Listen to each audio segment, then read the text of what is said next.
Hey guys, I've got a letter here to open from S. Marcy of Eastburn, in New York.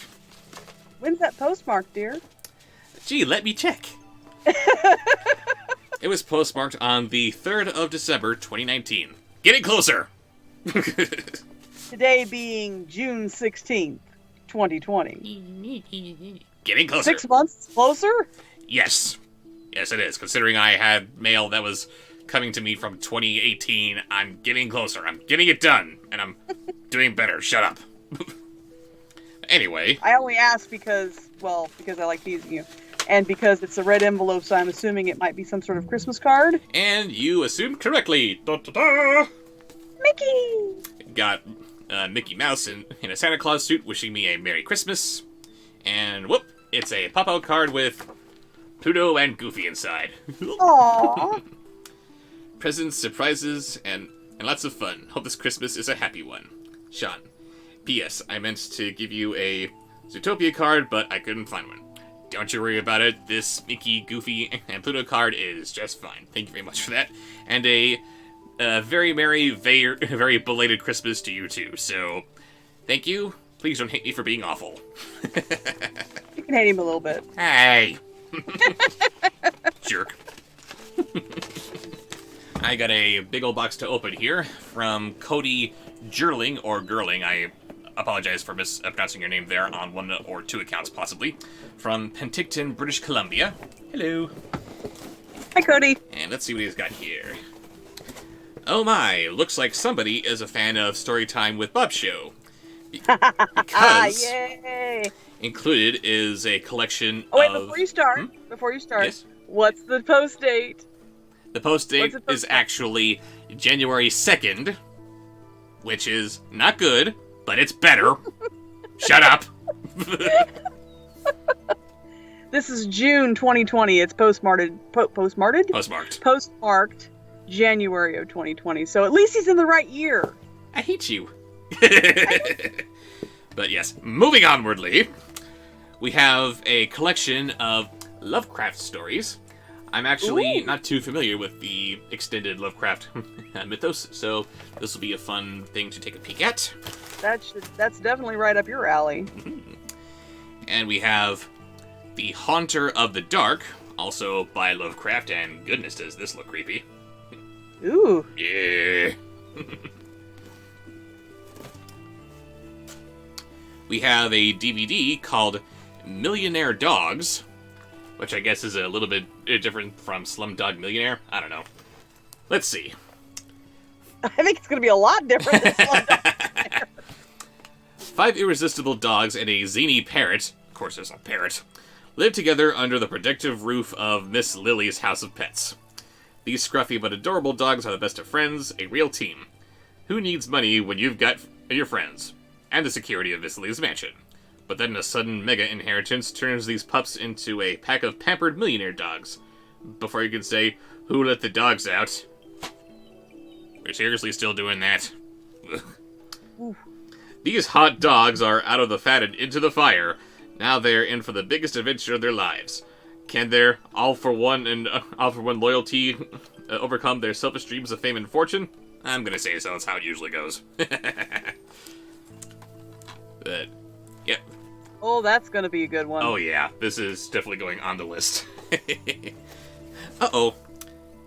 Looks like we've got a letter here, which was sandwiched in between all of the...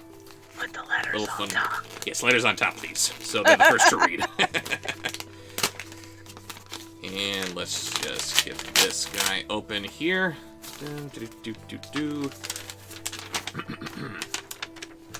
Hiya, Bob Show. Hello. Hope you and Raven are doing well and enjoying the new year of 2020. Anyway... actually, no, it's been a train wreck, but thanks for trying to wish us well. Yes, anyway.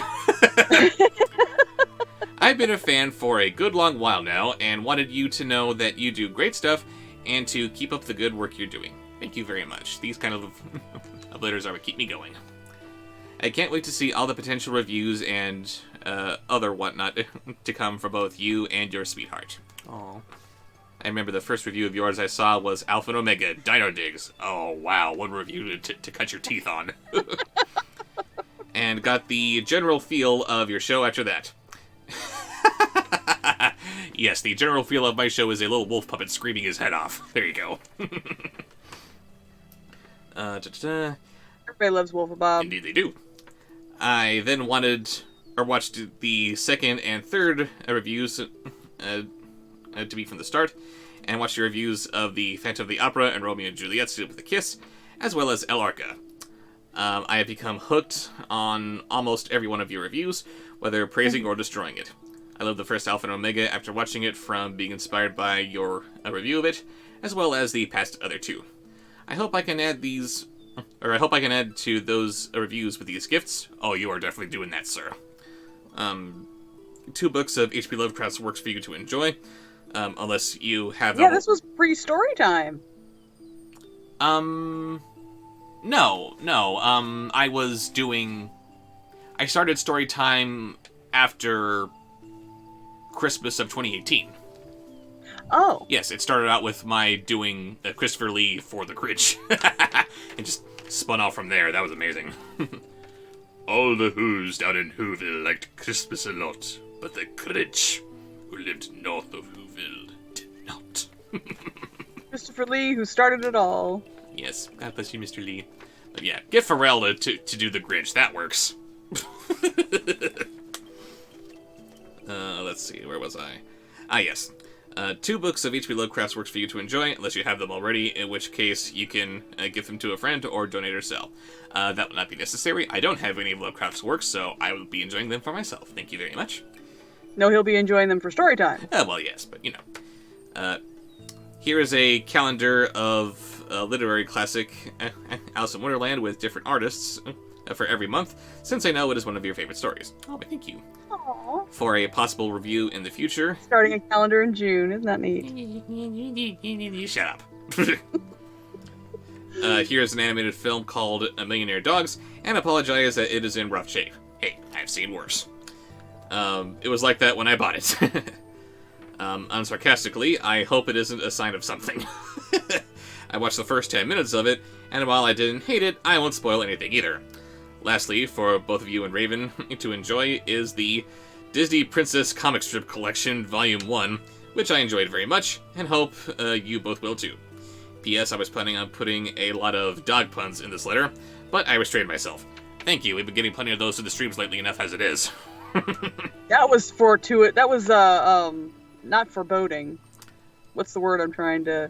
Foreshadowing? Prophetic? Prophetic, yeah, there you go. Dog puns? Yes. Boy, the dog puns. Oh, the dog puns, they won't stop! Damn you, Grace, do you see what you've done? It's not just Grace. It's gone past Grace. Everybody's doing And it. she started it, it's all your fault! Thank you, Grace. Thank you, Grace. Anyway, back to the left. Cody. PSS, if you have physical copies of Romeo and Juliet Sealed with a Kiss and El Arca, would you ever consider loaning or whatnot? I'm very curious and like them, and they are very hard to find. That they are, but I'm pretty sure you can find them on eBay, if not Kim Cartoon. But anyway, find me on Twitter here, ByOmega8. Both you and Raven take care. Signed, Cody. Thank you so much. And indeed, we have the Disney Princess Comics Volume 1. And oh, this is going to be so much fun. Hand. There we go. Yeah, not quite used to the whole stick things upon my I face. went the wrong way with my head, too. See, we're both learning. You have to be right-handed. Yes, and all of these princesses are apparently very bobble-headed creatures. So, you know, fun.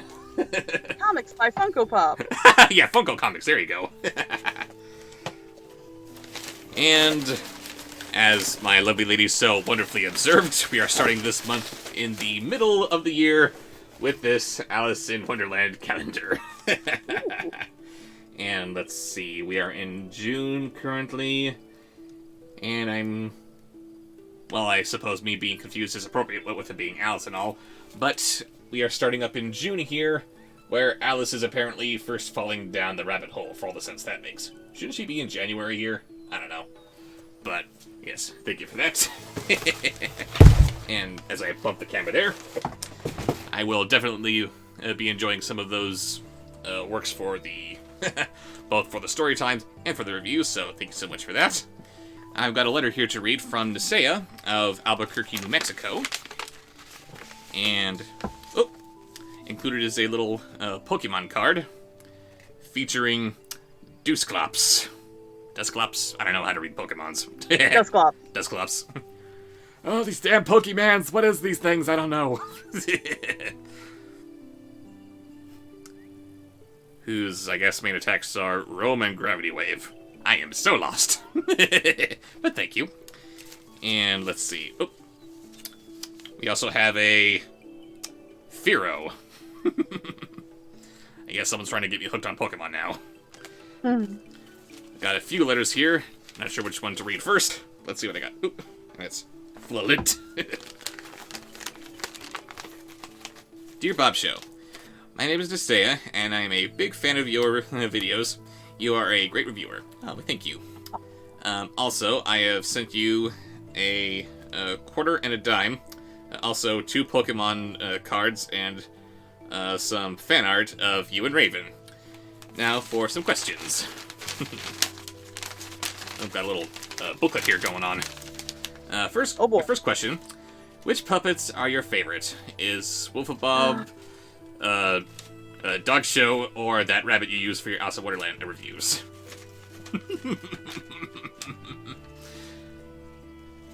It's a tie between Dog Show and Wolfabob.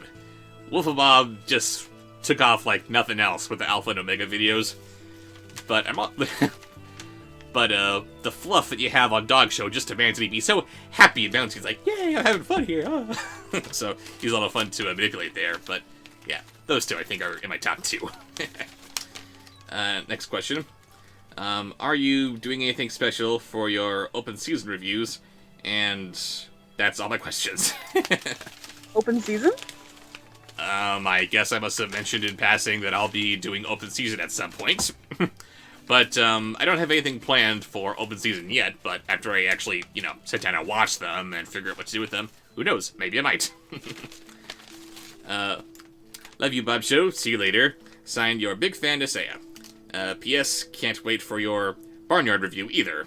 I send you fake G coins as well. Okay. Let's see what we got here in that.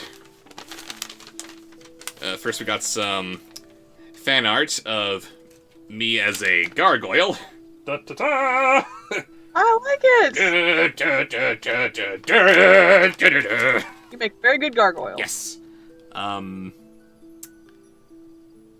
there's a list of the various movies that have gone into the box here, including Air Buddies, Santa Paws, Monkey Up Spooky Buddies, and the Alpha and Omega movies.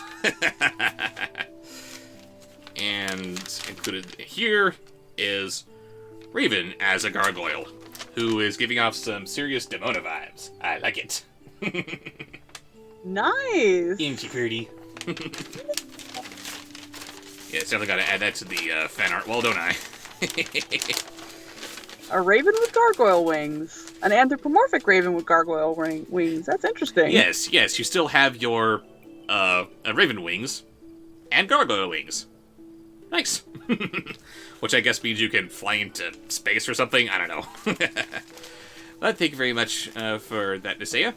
I got a couple of envelopes here to open from our old friend Colin Warmbrodt, who is a frequent participant in the Storytime with Bob Show live streams, so we should probably just ban him now and get it over with. Yes, because one of his more notable voice suggestions of late that he did was Gilbert Gottfried, who is hot for Raven. So, she just loved that all over the place. Banhammer, Banhammer! And Banhammer me for sucking because, hey look, we got a Christmas present. When's it postmarked? It's postmarked, the 6th of March, so maybe... Maybe it was a birthday present and he didn't have birthday paper? I don't know. Maybe. I don't know. But, let's see what we got. Nope. He's opening this in June, so he's only 3 months behind on this one. Nope, it's Christmas. It's a Christmas card. I'm awful. I'm sorry, Why guys. is it postmarked for March, then? I don't know. Maybe he forgot to send it. Oh, well. But let's see what this Christmas card has to say. Merry belated Christmas, everybody. We already know Colin's awful. Yes. Hey, we're all awful, so it works. May love be in your life. May hope be in your heart. May peace be in our world. Wishing you a joyous holiday season and a happy and prosperous new year. Thank you so much, Colin. Hi, Rob. Colin again. Hello. I know that it's been a bit out of season to include a Christmas card in this parcel. Okay, so he admits it's out of season. Thank you. It's not just me. It's also you, though. Like I said, this was sent in March, and this is June. Anyway. But for my own contribution to either Christmas or Christmas in July, here's a little animated masterpiece from the genius behind the coming-of-age classic, Miracle in Toyland. Enjoy, Colin. Boy. Oh dear, what is this gonna be? Joyfully awful, I'm sure.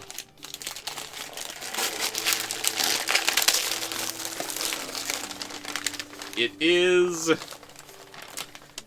Little Angels, the Brightest Christmas. Oh boy, another littlest light on the Christmas tree? Not exactly. It looks like it might be kinda technically competent. More visually appealing, to be sure. Certainly, although, yes, it is very obviously for the same people who brought us A Miracle in Toyland. It's been a bad year. How prophetic. So, Taylor McShane warns his 3 children not to expect too many presents this Christmas, and goes in search of work at the mill to bring in a little money. The mill? What are we, in the 18th century? Tired of... I have a mill in my town. Hmm? There's a lumber mill in my town. Okay, fair enough. I'm bad, pardon me. Tired of looking after the others, Daniel takes his brother Jimmy sledding, with disastrous results, and then faces a dangerous journey to town to fetch a doctor for the injured boy. Dangerous journey into town? The little angels watch over Jimmy and Amelia, while they wait hopefully at home, and guide Daniel to seek a kindly old man who gives him a new respect for their absent father. Gee, spoiler alert, thank you. By the time the McShane family is finally reunited, Daniel will have learned an important lesson about thinking only of himself, with a little bit of help from a lot of new friends. Well, no point in watching it, you just gave away the entire story right here. Thank you. But watch it he will. Yes, watch it I will, because I gotta keep on feeding on this crap. Yes. That looks like a Bob Show Deluxe right there. Oh, definitely. A fun Christmas-wrapped present for the box. And now we have this other envelope to open here, which is postmarked May 16th, so that may have been a belated Christmas present. Only a month ago, wow! Oh, a month ago? Yeah, shut up, you. And I'm feeling and seeing lots of wrapping paper here, so we have a late birthday present to enjoy here. Thank you, Colin. And we've got a card here as well. Again, sandwiched in between everything. You're opening it late. What? He didn't send it late, you're opening it late. Yeah, I know, shut up. We've established that I'm the worst, okay?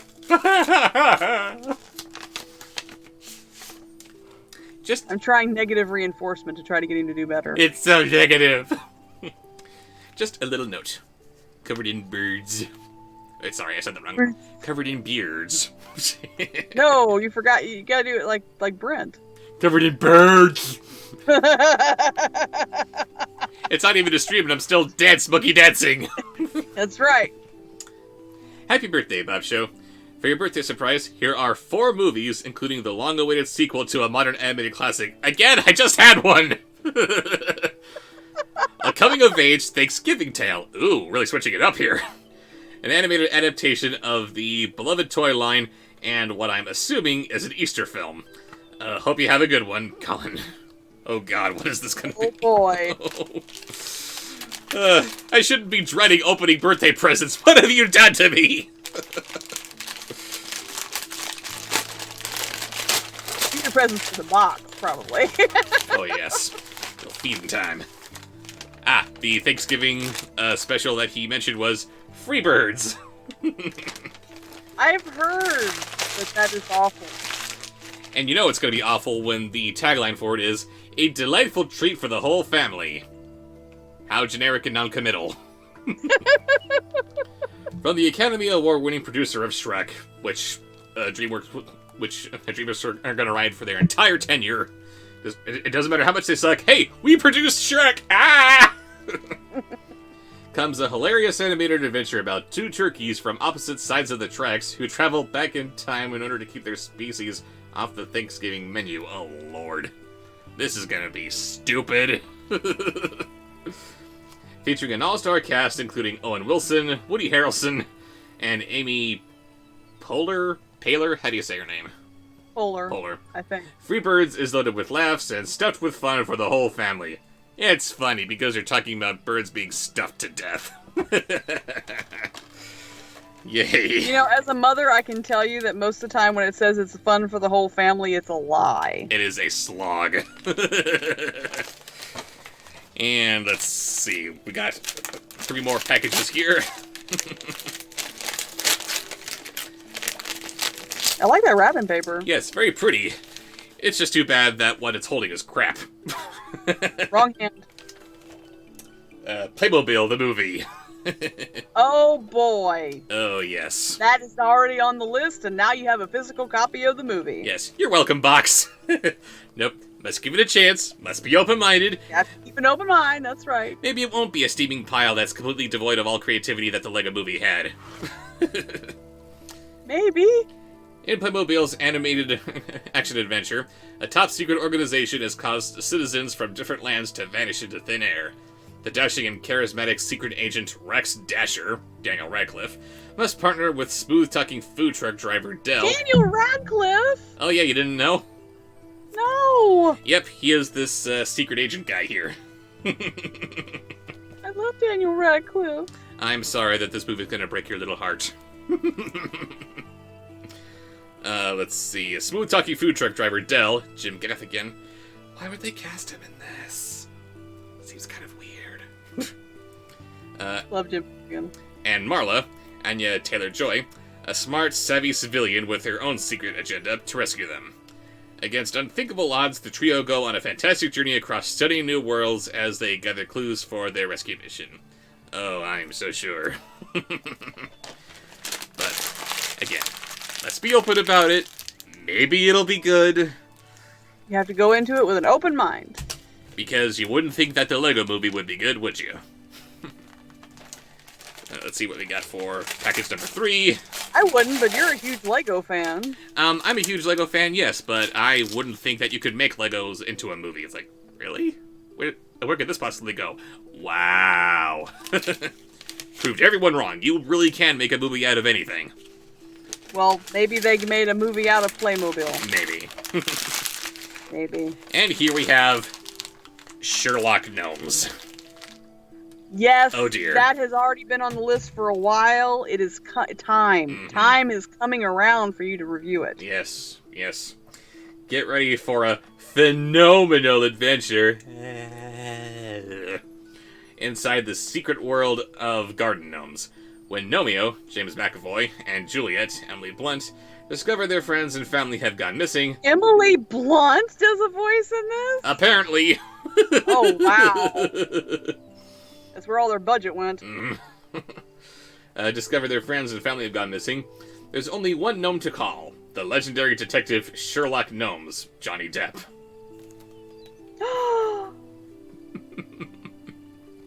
Oh, you are so reviewing that. Working together, the mystery takes them beyond the garden walls and across the city on an unforgettable journey to save the day and bring the gnomes home.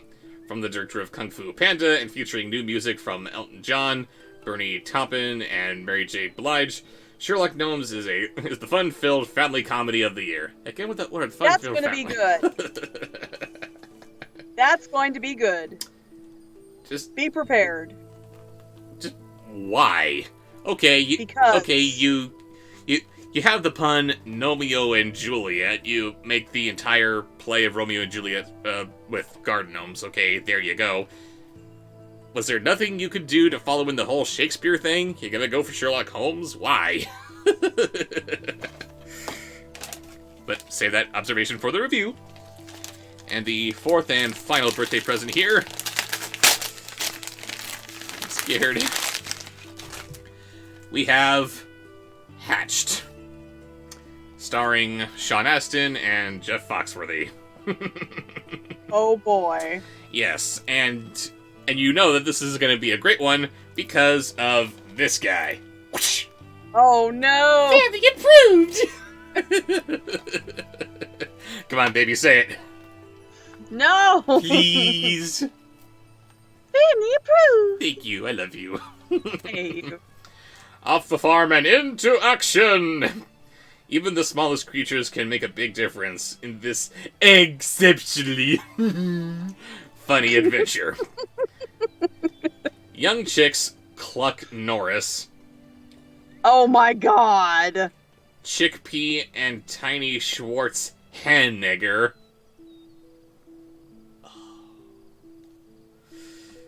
are determined to show everyone that chickens can really fly.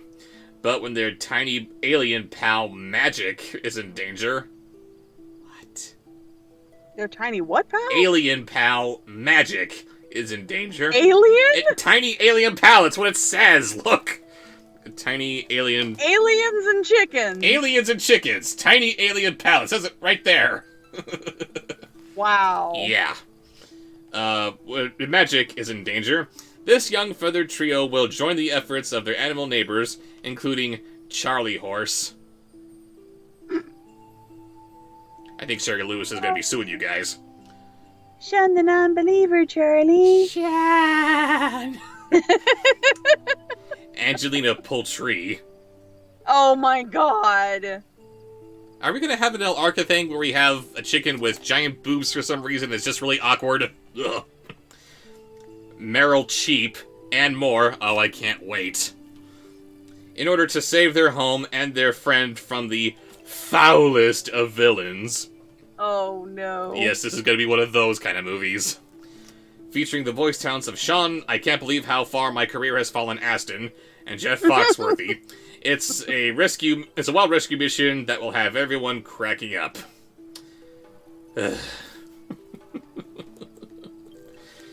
And just look at all these screenshots. Yep, this is going to be one to behold. And I'm honestly surprised that the tagline here is Small Hero, Big Adventure. Are you sure it's not actually Small Hero, Big Heart? Jock the hero chicken. Yes, Jock the Hero Chicken. Ugh. Thank you, Colin. You are quickly becoming my second greatest enemy, right up there with Sean Bateman. Oh, God. So much pain to enjoy. Thank you. I have a package here to open from MV Schwartz of Poinciana, Florida. Let's see what we got here. Oh, we got a whole bunch of comic books and stuff. Oh boy. Indeed. When's this one postmarked? This was actually postmarked on May 18th. And Only a month ago! yes, only a month ago. And I'm suddenly recognizing this art style. Here we have more original comics from one of my fans. Oh boy! Yes. And this apparently is the entire miniseries of... Sorry, I got some stuff in the package here that's... Side again. You held it up on the wrong side. Yes, got a whole bunch of stuff in here in the Mylar bag here that was covering Seed Seekers. Couldn't read it. Looks like we got some business cards as well as a pin, something to add to my hat later. Very awesome. And we've got a coloring book. Since you know that's so popular among adults now these days for some reason. I don't know. Thanks tons. Hope you love. Be brutal. Here's a pin for Raven. Oh, I guess this is going to you, Raven. There you go. Yeah, but you have the hat to put it on, so... Yeah, I suppose so. But yes, these comics have been sent to me for the sole purpose of reviewing them, and I'm already very impressed with the care and the artwork that went into them, so this is going to be great. So, thank you very much for that. You can't reveal them. Are you going to reveal the covers, or...? I suppose I should probably take a look at least the first issue here, shouldn't I? Let's see. No, you can't say much about it, though, if you're going to be reviewing it the next time you do Indie Comic Month. So do I show it off or not? I don't know. The covers. Yeah, just the covers is what I meant, yes. Let's just go ahead and pull this out. Da, da, da, da, da, da. Ah, there we are. Yes, Seed Seekers, which features some sort of elf-like characters. Not quite sure what they are, but I'm interested to find out what they are and what they're about. Oh, and these come to us from Kablam. Hello, Kablam, you're doing as well. And we've got one of these characters who is holding a big clown hammer like Harley Quinn, and one of them is holding some kind of whip-like weapon, and the other is holding... not sure what that is. Some kind of a sword? A medieval wiffle bat? I don't know. Wiffle bat, oh my goodness. You never know. But, Martha Schwartz. Sorry, I was thrown off by the MV there. Yes, this is from Martha Schwartz. Thank you very much, Martha. And no, You put your it's all over the name. Yes, and I'm not going to ask why you said that name. I'm just going to assume that's your actual name. Of course you're going to say it. Oh, shut up. Batman will never get away from that. And we have a nice little inside cover here, but no explanation blurb as to what's going on. Guess we're just going to have to read it, aren't we? Next Indie Comic Book Month. Indeed. Put it on the list. Yes, thank you so much for that, Martha. I am going to enjoy these. Let's go ahead and take out these cards and such here so I can more easily put the comic itself back into its sleeve. Oh, and we also have this card, which asks, what makes a hero? And has a little QR code on it. Shall we see what makes a hero? Where did I put my phone? I put my phone over here. Excuse me. And there goes the camera bump. Bumped the camera, but it didn't move much. Didn't move much, okay. Let's just open up my QR reader here and see what this does. Where did I put it? Where is that reader? Everyone is riveted as you look on your phone. Oh, shut up, it works. There it is. Do do do do do do do. Open link. Where are we taking us? Ah, it goes to Martha Schwartz's website, which is schmartzgraphics.com. Schwartz. I like it. Yeah, she somehow Solid. she smeared her first name into her last name. Clever.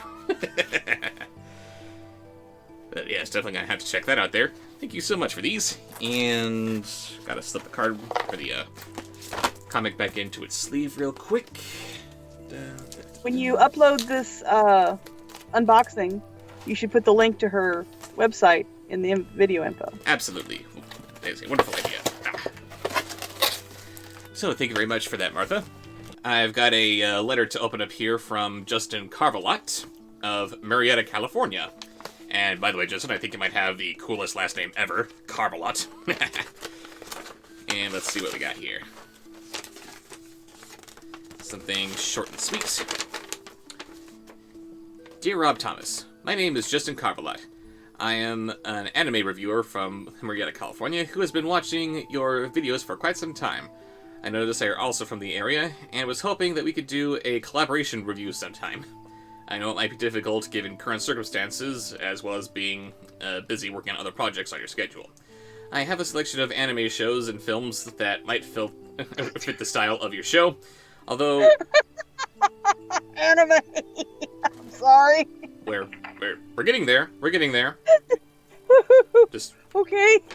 We're just reading the fan letter here before we respond. although I'm willing to give you any final say on which film will be covered.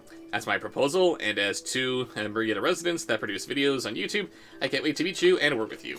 Feel free to check out my website at americananimeotaku.com, and my address contact is right here. Signed, Justin Karvelot. You describe yourself as an otaku. You are a fan of anime. I've been a little bit subtle in my expressing of this particular opinion. I would totally understand if it would fly over your head as such. I know this comes as a surprise to so many people. Raven's thrown by it too. I don't especially care for anime. I am the guy who went on record saying, I don't get Miyazaki. Yeah. And how many people are going to say that? Real talk, Justin. Yes. You might want to collaborate because you enjoy watching Bob's show. And that's awesome. And he is willing to do like little video spots and stuff for people. You know, he can't take a whole lot of his time, but as far as a collaboration, getting together in person is probably not going to work because that's not how most YouTubers collaborate on reviews. And certainly not in difficult times like this, where we still want to... And he said that might not be possible because of the pandemic and everything. Okay, but... We still want to practice social distancing whenever possible. Bob's show can't review anime. No. Because Bob's show doesn't understand anime. I'm sorry, if... Using Senile and Mimi would be difficult, and you're obviously a fan. You're not going to enjoy what Bob's show, if he were to do it, would say about these animes that you enjoy. Unless you're totally prepared for half of your video to be...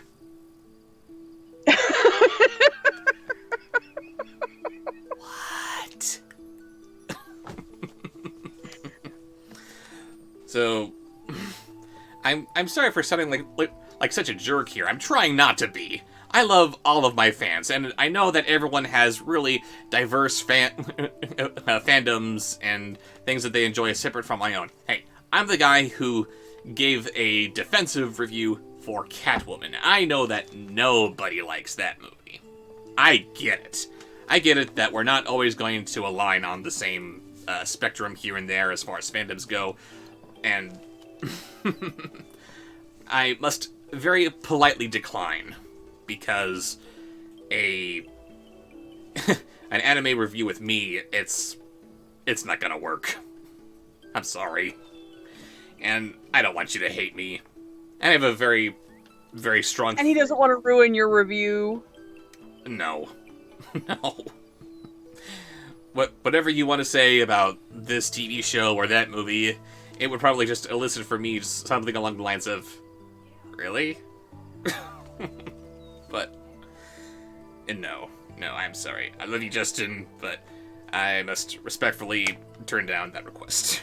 Please don't hate me. I'm trying not to be a jerk here. Raven, tell him that I'm not a jerk. He's not a jerk. He just doesn't understand anime. It would just be a frustrating waste of time. And so many people, especially since we started doing a Nime show, so many people have made the comment that the gist of the comment is, the problem is you haven't watched the anime that will turn it all around for you and make it so that you like anime. Here is my most favorite, held close to my heart anime property. If you look at this, then the clouds will part and you will be enlightened into the ways of how wonderful anime is. And the result of that ends up being he poops on your favorite show. And it hurts your feelings, and it does that. You know, they're offering him the best of the best, thinking that that'll be the one. There is no one. Nobody was asking for me to review Spirited Away. That was me. No. That was me going out there saying, hey, this is one of the most beloved animes that Western culture has been able to embrace. You may not be a fan of Miyazaki individually, but you love this, don't you? I do not. And I'm going to explain to you why. I will let you in on a little secret. Me, Raven, actually watched a few Miyazaki films with my son, and I enjoyed them. But this was before I could watch, I knew I wasn't allowed to just watch and enjoy stuff. Yes, because I ruined movie watching for you as an experience. You ruined it all. It was before I knew that I had to analyze every frame in a movie to find out whether or not it was actually quality entertainment, or, I couldn't just watch stuff and have fun with it anymore. She was blind, but now she sees. Those were back in my naive days. That was back when Starship Troopers was the worst movie you ever saw. Deserve this.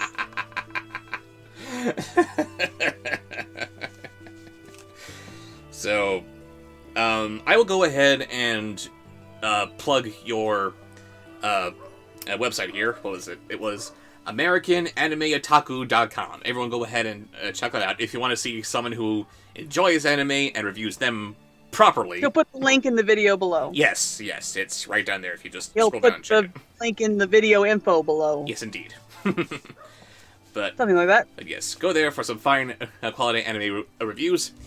You're not going to get a quality anime review out of me. It's just going to be a cranky old man riffing away. Because that's the only way I can do it and not be murdered for it.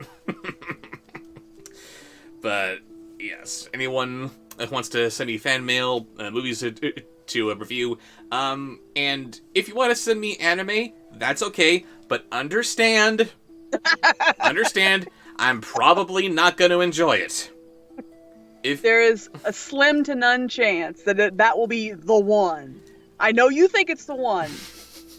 But if it's going to hurt your feelings for us to go on a Nime show and trash it, no, please don't ask him to review it. No, please don't. And if he happens to review it, even if you didn't send it, please don't watch it. If it's going to hurt your heart, we don't want to hurt your heart. I'm trying to include everybody here, honestly.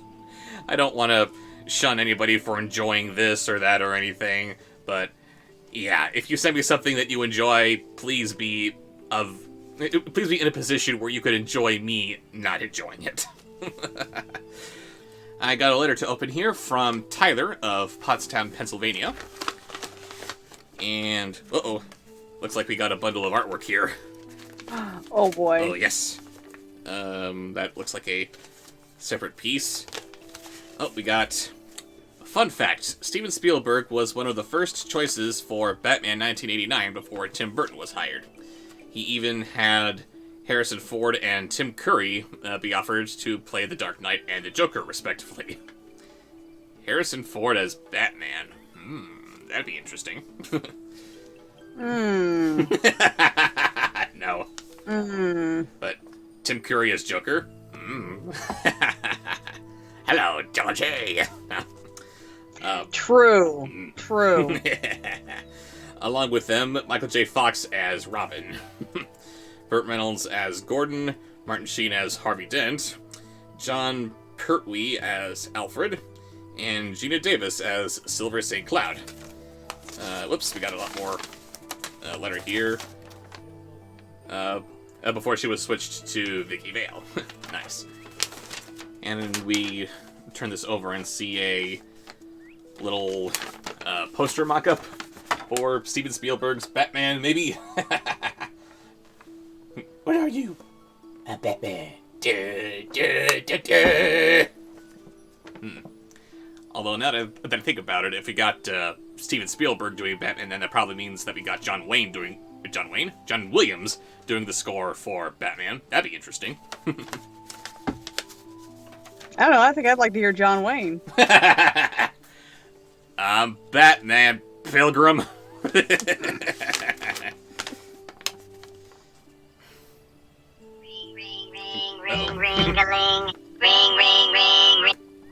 Yeah, silence your cell phones.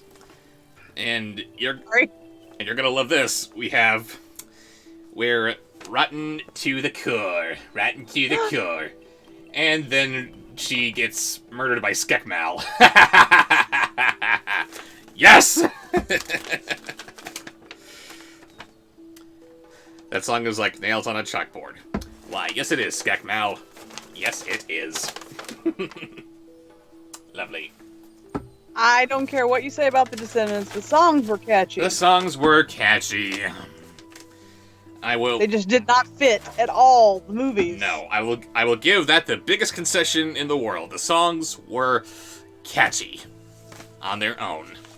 But as pieces of driving the story, as expressions of character development, no.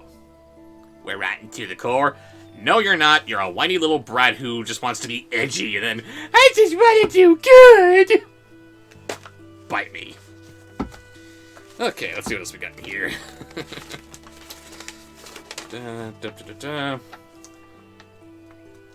We have a little fan drawing of a poster for the Prince of Egypt.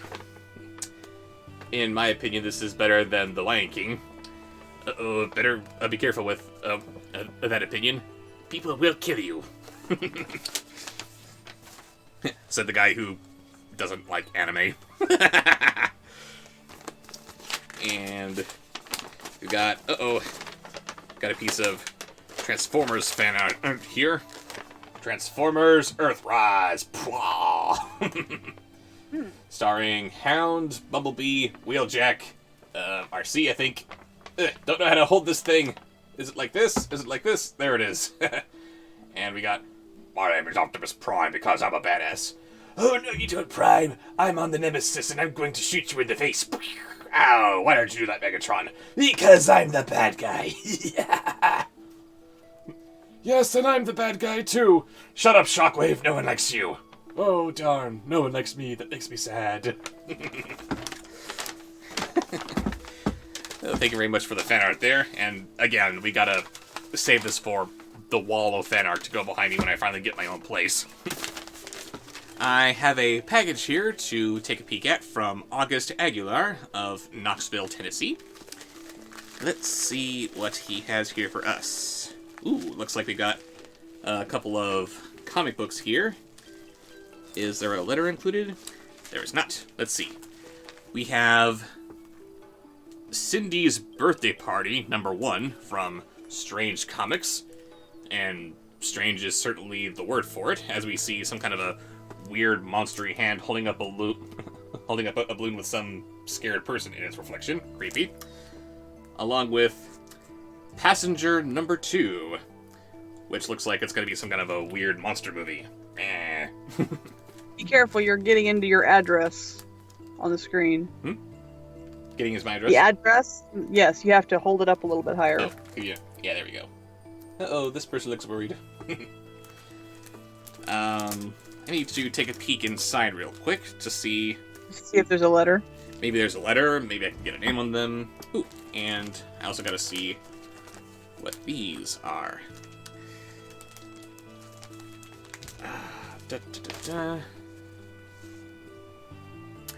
Ah, yes, August Aguilar, director, and he sent me his business card here too, along with some kind of a sticker, maybe? Not sure. And Strange Films. Actually, I am recognizing this logo. He wrote to me on Facebook and suggested that I check out his YouTube channel, which I was interested in. I started to watch it, but then I got distracted with work, and I gotta set aside some time to watch his movies. But yes, Strange Films. Strange Films. Baby, help me make a note. I gotta watch that on YouTube. Got it. Yes. And coming from Strange Comics. Oh, and there we go. Strange Films logo right on the back. So yes, we have some original material from one of my fans to review for the next indie comic book month. Indeed. And let's see. Thank you to each and every one of you who has supported Strange Films and this project through the help of our fans and Kickstarter backers. We are able to bring this comic book to life. We appreciate you more than you know. August Aguilar, director of Strange Films. Thank you. Nice. They had a successful Kickstarter that got their comic published. That's impressive. Indeed. And I am so happy that I was able to help you with your Kickstarter that I wasn't actually a part of. I'm a heel. If you'd known about it, you might have helped. Oh, definitely. But, yeah, I got some horror comics in there. Color me intrigued. But Look forward to more about that on our next Indie Comic Book Month. indeed. Got some really good contenders for this next one coming around, right?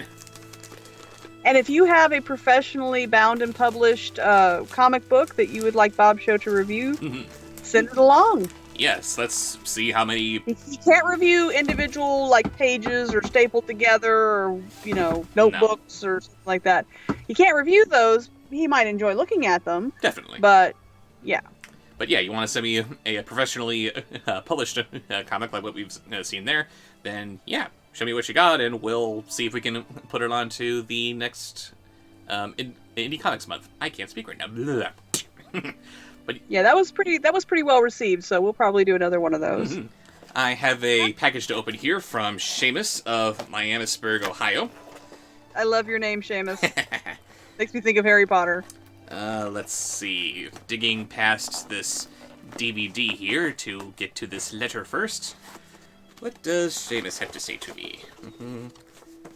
Oh dear, we've got some Sonic fan art. Dear Bob and Raven, you probably saw my real name on the package, but you probably know me as Shay J Multiversal. Oh, hey Shay J. I decided to send you a copy of this amazing movie. Now I will remember that you were a guy in the live streams. Now that I know your real name is Shamus, not Shay. I'm sorry. I'm constantly misgendering Shay J in the live streams. I'm so sorry. The only Shay I've ever known in my life was a girl. So that's automatically where my brain goes. My girlfriend is horrible for assuming your gender. But yes, Shamus. It's a Shamus. Okay, as a bit of a bonus, I've sent you my copies of these three. Sonic, Tails, and Knuckles. If you guys wish to review this, I'll look forward to it. If you guys need help on knowing Sonic's universe, feel free to contact me on Twitter or on Facebook by my real name. Hope you both are doing well during this crisis. We are making do, thank you. Good luck, you two crazy lovebirds. And thanks for being good friends. No, thank you for being a good friend. You're awesome, Shay J. You really do help the streams be even more fun. Yes, indeed. And I'm suddenly realizing that these two people flanking Sonic are me and Raven. Oh, I have my mask and my hat. Oh my god, I love it. All zigzagged out. Squee! Thank you. I love seeing her go all fangirly.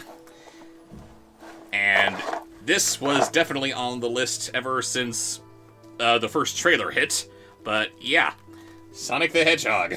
And now I've got an actual physical copy to enjoy. Thank you. Awesome. Yes, that is going to happen. The world needed a hero. We got a hedgehog.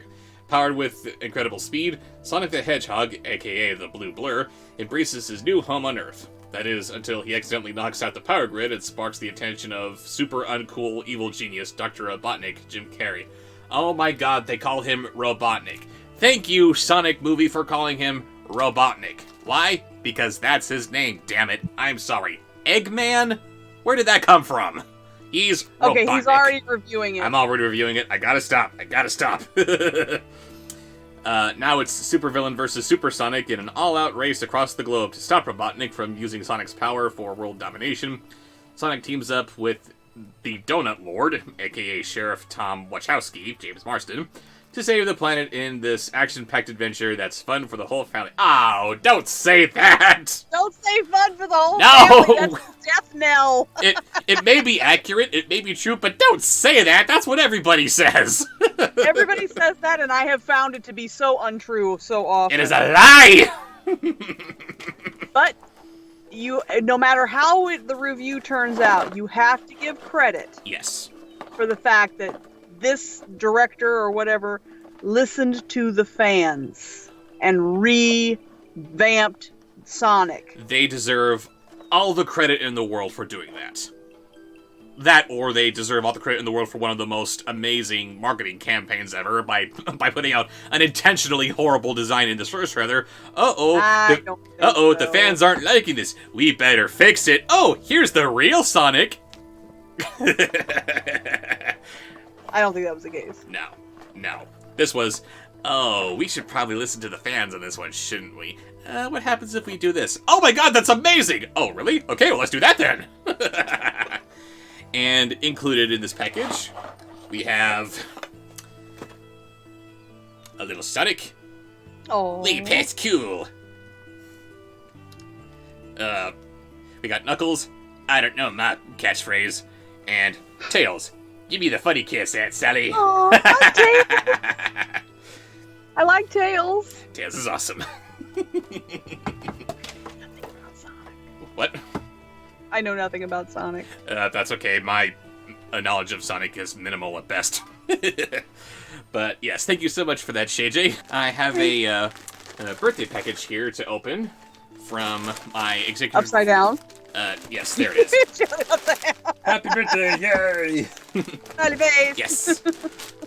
This is coming to us from my longtime executive producer, Kim Carter. Thank you, Kim.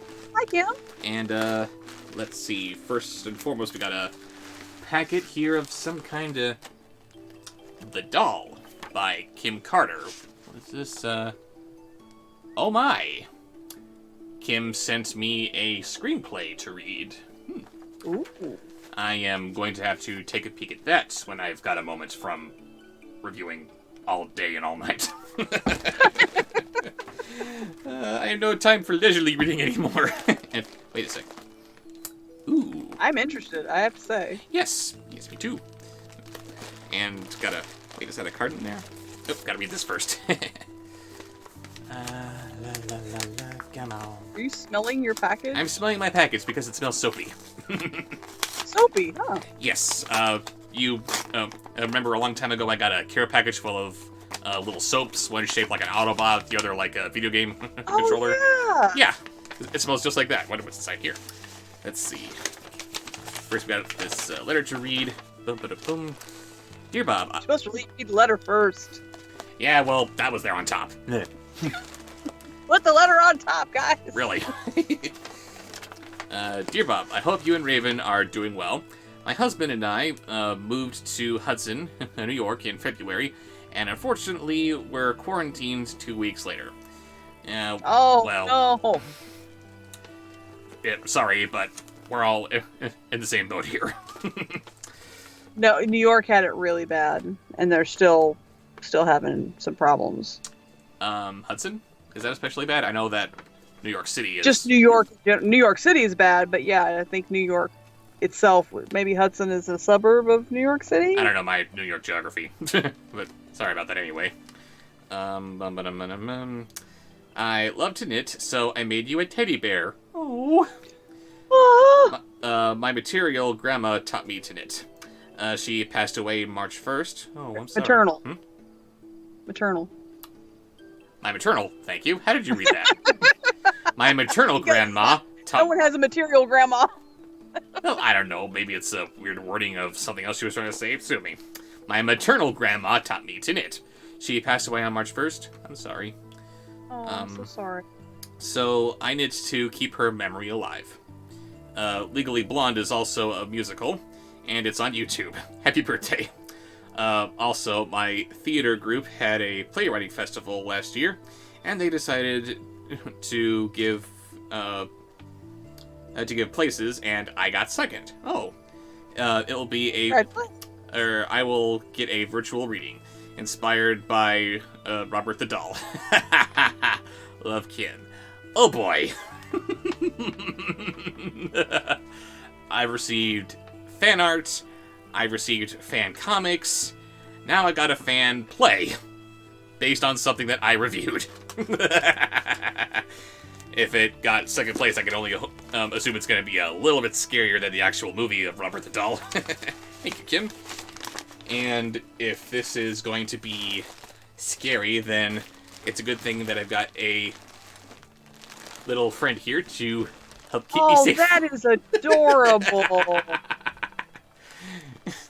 Oh my goodness. Such pretty yarn. I crochet. Or I used to before I got a bad case of trigger thumb and I had to stop. Oh, I'm sorry. I used to make amiguri? I don't know. Stuffed animals. Is that what this guy is? Amiguri? Well, no, that's for crocheting. I don't know what they call it. I don't know if it's the same thing for knitting.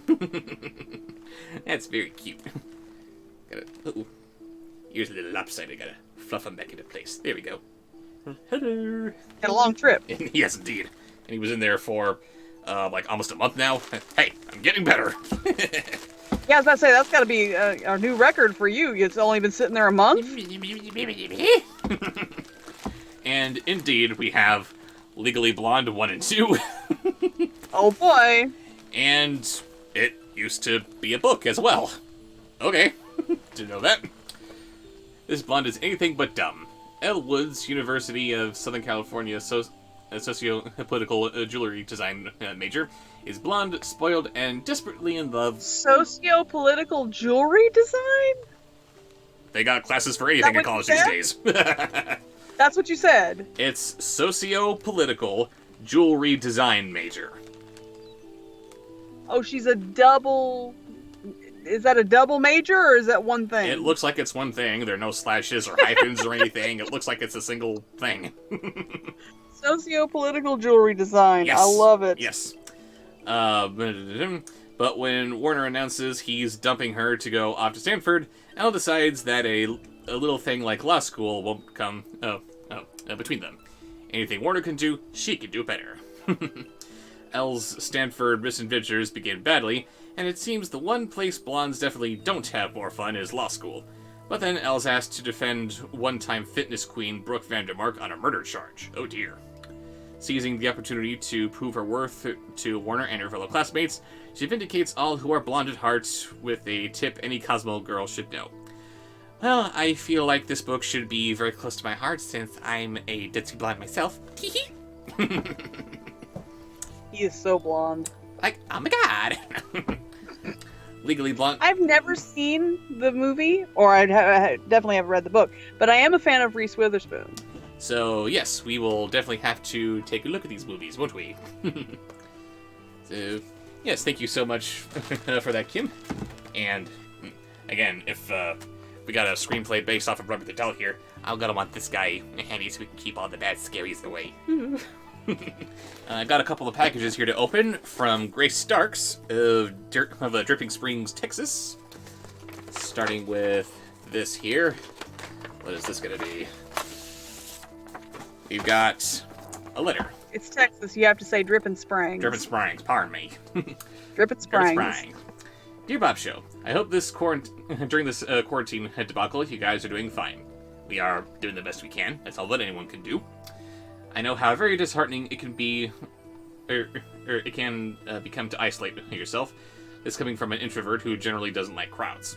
Which is why I'm writing this letter to you. If we are going to be isolated, it would be better not to do it alone. That is absolutely right, and that's another big reason why we're doing these live streams on a regular basis. Having said that, I actually discovered your channel a couple of months ago when I was looking for reviews of the Alpha and Omega sequels.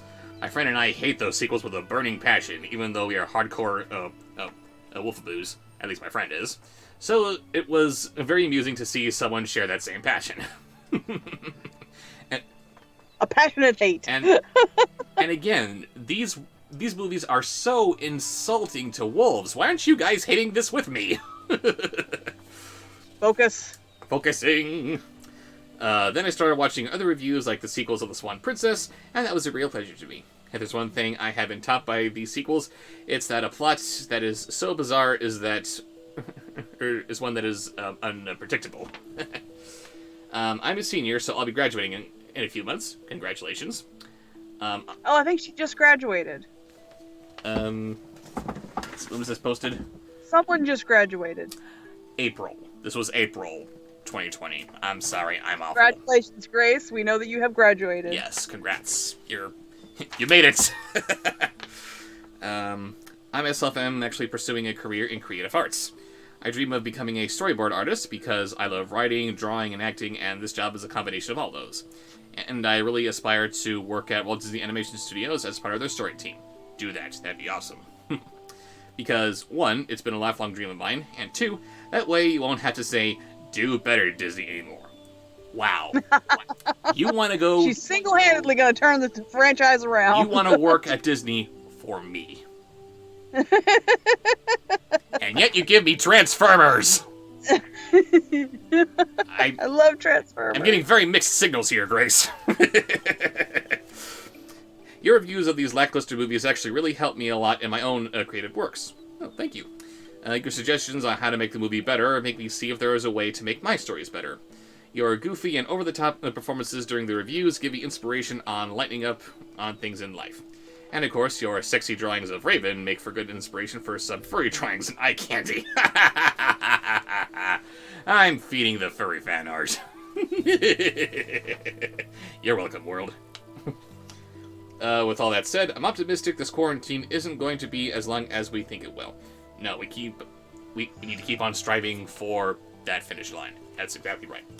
Even if that's so, we still have so many ways to communicate. I'm sending you some of my drawings to show you my creative skills. The first is you as a Scotsman, because during the Quarantino-Ween story time, Raven mentioned that she would imagine you would have killed and Tam O'Shanter. Now she can see it. The second drawing is of Raven herself in her feathery persona, saying a Mae West quote. The third is of the box preparing itself for a snack of CDs of terrible movies. I hope after this is all over, we can meet someday in the near future. If you do become a filmmaker, we could possibly collaborate on a project together. That would be all kinds of awesome. Thank you. I hope you like my drawings and stay safe indoors. Love, your new best fan, Grace Starks. My new best and horribly sadistic fan, Grace. You leave her alone. She is amazingly talented. We love the Transformers. Everybody loves the Transformers. Yes, It's going to be one of Bob Show's first movies. Why, Lisa? Why?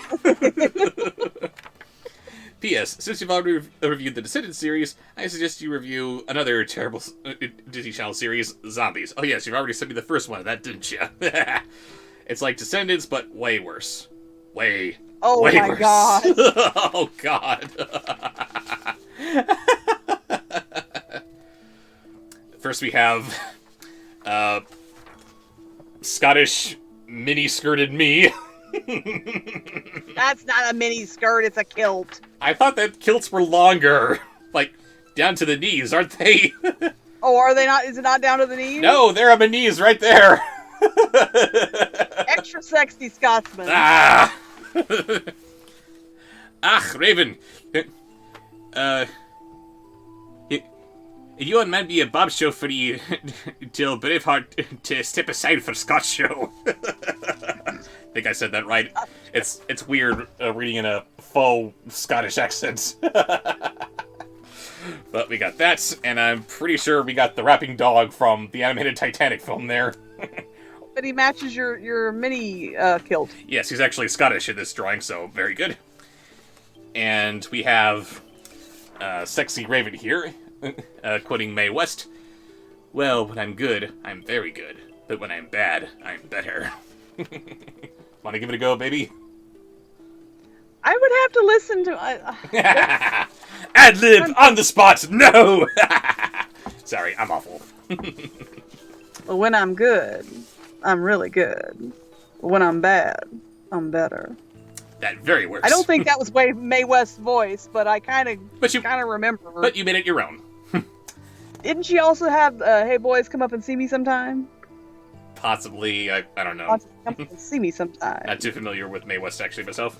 And here we have the worst of the worst collection being enjoyed by the box, whose weird little swirly tendrils are holding up a knife and fork. I love the box. It looks like a 1930s cartoon. I love it. That's adorable. Yes, it is. Thank you so much for that, Grace. And now time to open up this bad boy here and see what we got. This is also great. Also from Grace, yes. You say that on camera. I thought I did, but I said I got a couple of packages to open from her. But Be specific. here's something very specific. The Isle of the Lost. A Descendants novel. Evil tree. Bad apple. Yes! The tree is evil. The apple is bad. That's how that works. Oh, story time with Bob Show is going to be so much fun. And, it's important to point out that this is book 1 here. I was already sent book 2 in a previous package, and now we have book 3, Rise of the Isle of the Lost. Thank you, Grace. With a heavy focus on Ursula and her kin. Ugh.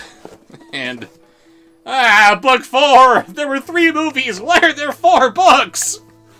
Escape from... Because Cameron Boyce died. They didn't make the 4th one. That's why there's not a 4th movie? Yes. Ugh. And Escape... I assume. Escape from the Isle of the Lost, featuring the stone, or the Ember of Hades. Which is just a magical rock. Don't worry. The books are so much better. Of course they are. I'm sure this will be fun, especially being read in various voices. Yes, and I'm sure that every other one is going to be rotten to the core. What's my name? What's my name? The songs are catchy. Such an awesome song. They're gone to waste. We got all the ways to be. W-I-C-K-E. And then, what's my name thing? It should have been Mal who said that after she walks away. Come Come on. Yes. What's my name? Mic drop. Oh! Missed opportunity. And I'm having a hard time digging these out of this little box here because it's lined up perfectly with the bottom. I got the impression that you wanted more Martin stories. Unfortunately for you, I took a cue from the A&O and made 8 sequels to it. Now you can see what other wacky adventures Martin gets into, each one wackier than the last. Martin 2, Link's Hijinks. Oh boy, we got 8 short stories here, which I am... I want to read them, but how am I going to find time? You'll find time, don't worry. I will eventually get through them, I'm sure. But thank you so much for that, Grace. And yes, once we're done getting through Oz and the Grimm fairy tales, maybe that would be a good time to pick up on some Descendants. I don't know. Oh, that's definitely happening. When Oz is done, it is Descendants story time. Oh. Descend into the madness. We descend into hell. But thank you so much for that, Grace. I will enjoy these. I've got a package here to open up from my old friend Colin Warmbrodt here. Oh, the frequently banned Colin, yes. Yes, that guy. And inside, we have a belated birthday present. Please forgive me, Colin, for being terrible. Yeah, belated as in he's opening it late, not that you sent it late. Yes, that's what I mean. What's the post date? What's postmarked, dear? Candy postmark, dear. It is... Ha! It's June 20th. So, it came to me kind of late, and it's only early July now, so it's not that terrible. Ha! July 7th when we're filming this. Yes. So better than usual. Still late. Alright, let's see what we got here in this card. With the personalized seal here. Very cool. Nice. And there. Let's see what it's got here. A letter from Snoopy here. Aww. Hi again, Bob Show. I just want to say that as soon as I saw this at my store, I just had to get it for you. Oh dear. It's specifically a Bob Show thing here that he'll enjoy. That's never a good sign. It's a horrible sign. I just had to get it for you. I'm sure it'll be a howl in more ways than one.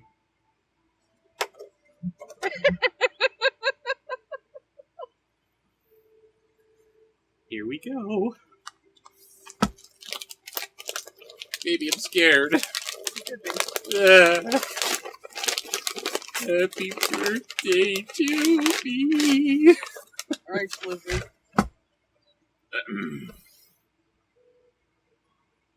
What is it?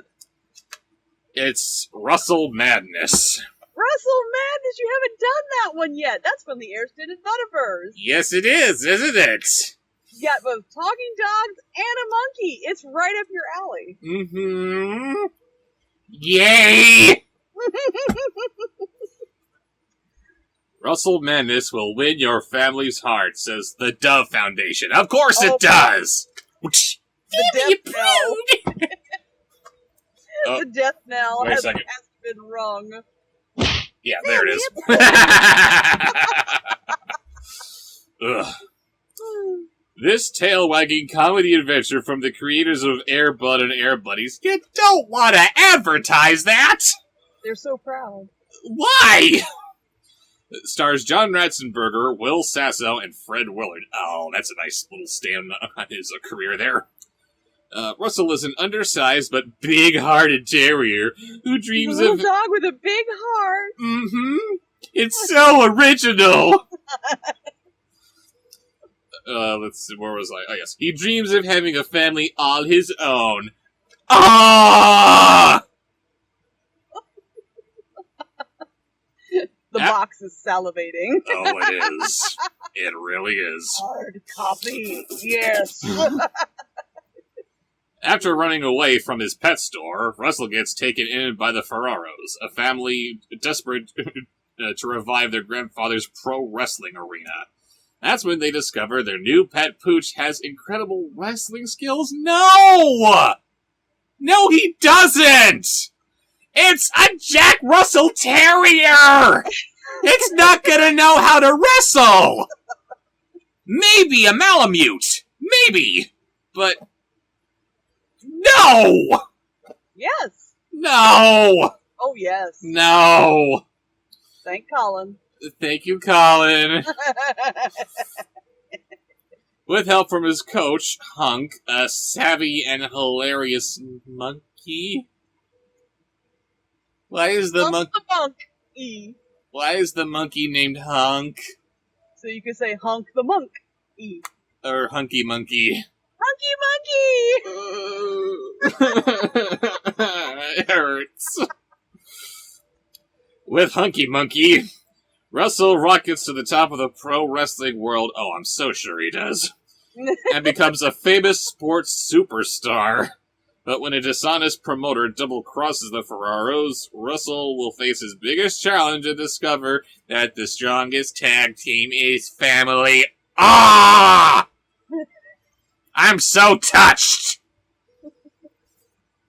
Big heart!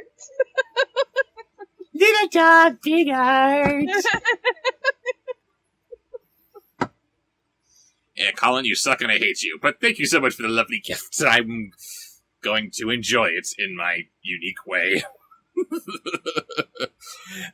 As always, the greatest gift that I can give to you, my mini fans, is my pain. And, oh dear. Why do I do this to myself? You live for this. I live for the pain. Give me more. You want to give him more? I have a package here to open from DiabloWork of Cherry Hill, New Jersey. And my goodness, they really don't want me to get into this one. Whole roll of tape. Oh, yes. And I think 2 envelopes inside. Oh, wow. Yeah. I got something off of Etsy the other day that's like they used a whole roll of tape and wadded up kitchen stuff to add it. So I understand. I'm sorry that didn't quite work out like you hoped for, baby. When you buy something, you expect a little bit more professional wrapping. Kind of. But a fan stuff like this is fine. Oh, yeah. Let's see. Make it a challenge. Oh, yes. And it is that. I want to see if we got a letter in here that needs reading first. Nope, just donations. Oh my goodness. I didn't know that Ready Player One was a book first. So, let's see. In the year 2044, reality is an ugly place. The only time teenage Wade Watts really feels alive is when he's jacked into the virtual utopia known as the Oasis. Wade's devoted his life to studying the puzzles hidden within the world's digital confines. Puzzles that are based on their creator's obsession with the pop culture of decades past, and that promise massive power and fortune to whoever can unblock them. Oh my goodness. But when Wade stumbles upon the first clue, he finds himself beset by players willing to kill to take his ultimate prize. The race is on, and if Wade's going to survive, he'll have to win, and confront the real world he's always been so desperate to escape. Ba-ba-ba-bum! Nice. And, of course, this book, which is dabbling so deeply into pop culture references, would have a picture of the author who is posing with the DeLorean. That is amazing. Who is the author? The author is Ernest Cline, who is a screenwriter, spoken word artist, and full-time geek. Well, of course he is. He lives in Austin, Texas. Spoken word artist? Spoken word artist? Yes. What is spoken word, exactly? Slam poetry, just spoken word, monologue type performance, audio stories. Basically, the same kind of thing that you do? Audio, but not singing. So, you're a spoken word artist. Yes, I am. Very nice. Let's see. He lives in Austin, Texas with his wife, their daughter, and a large collection of classic video games. Oh, geez, who saw that coming? Ready Player One is his first novel. Wow. First novel, and that got turned into a major motion picture. You are on top of the world, aren't you, sir? Mm-hmm. And also included is something that is on the same plane as that, but not quite Ready Player One, The Wizard. Which introduced audiences of the world to Super Mario Bros. 3. Holy crap! Fred Savage stars in this heartwarming family adventure that features the excitement and thrills of video game competition. Corey, Savage, refuses to let his emotionally disturbed younger brother, Jimmy, Luke Edwards, be institutionalized, and the two run away together. They soon join forces with a resourceful girl, Ginny Lewis, who notices that Jimmy has a special talent. He is a wizard at video games, and gets the high score on absolutely everything he plays. Evading their parents and a sinister bounty hunter, because why not? The trio head for a climactic showdown at the video game championships in California. Co-starring Bo Bridges and Christian Slater, it's an inside look at the world of video gamers that will have you cheering the whole way. Neat. Very neat. Thank you very much for these, Caleb. I will enjoy them, and I will definitely have to add this to Storytime with Bob show, won't I? I have a letter here to read to you from one of my longest fans here, Ben. Thank you so much, Ben. We got here, oops. Ben has been a guest writer on Rob's show for quite a while, quite a few times. My longest executive producer. And we got a letter with a flash drive. Let's see what this is all about then. Hey, Robin and Raven 2. I hope this little package finds you well. I meant to send this as a Christmas gift, and we meant to open this as a Christmas gift. Sorry it's so late. But who knows when it'll actually arrive, or when you'll get a chance to open it. Well, it arrived on time. It would have been a so Christmas. Understanding. Yes, he is. Oh, God. Every time we get on Skype or Zoom now, as seems to be the case, I'm always very apologetic for getting back to him so late, because not very often do I get the chance to actually... I gotta get better at that. I needed to do better with setting up meetings with my guest writers to write movies with them. It's always, oh, don't worry, it's cool. Especially now that you have 3. 3 people. Oh my God. I got 3 people to accommodate. And he's very excited about that. He's just worried that he's not going to make everybody happy. That's his only. So excited, yes. Grace, do not get me wrong. I don't want to let you down.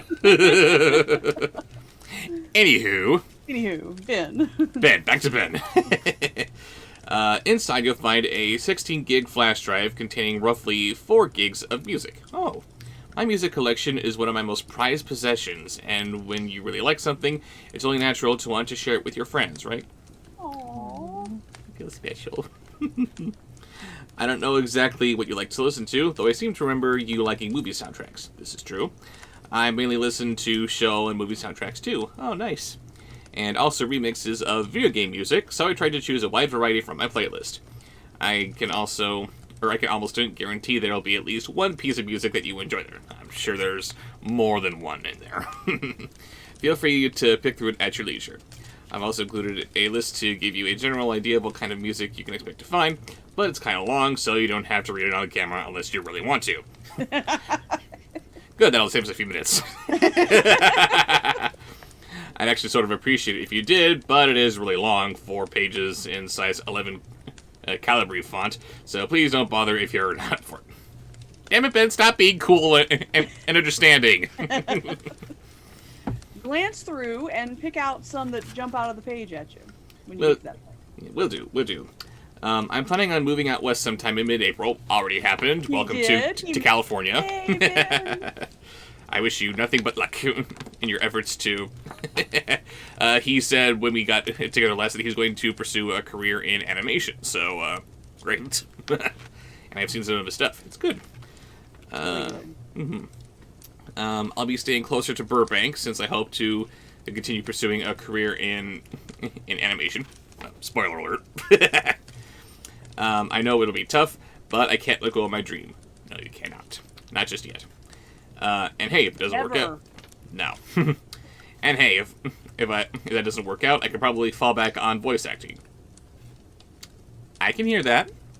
Ben has a very nice voice, I have to say. I hope I don't embarrass him by saying that, but... Ooh. Well, he wasn't, but after that, who? Come on, he's not going to be embarrassed by that. Let's see, I'll be putting it together a demo reel pretty soon. Being in the same time zone will also help with scheduling meetups for reviews and stuff. Oh, very. It's always been difficult getting it together with people of different time zones. So. Wasn't he on East Coast time?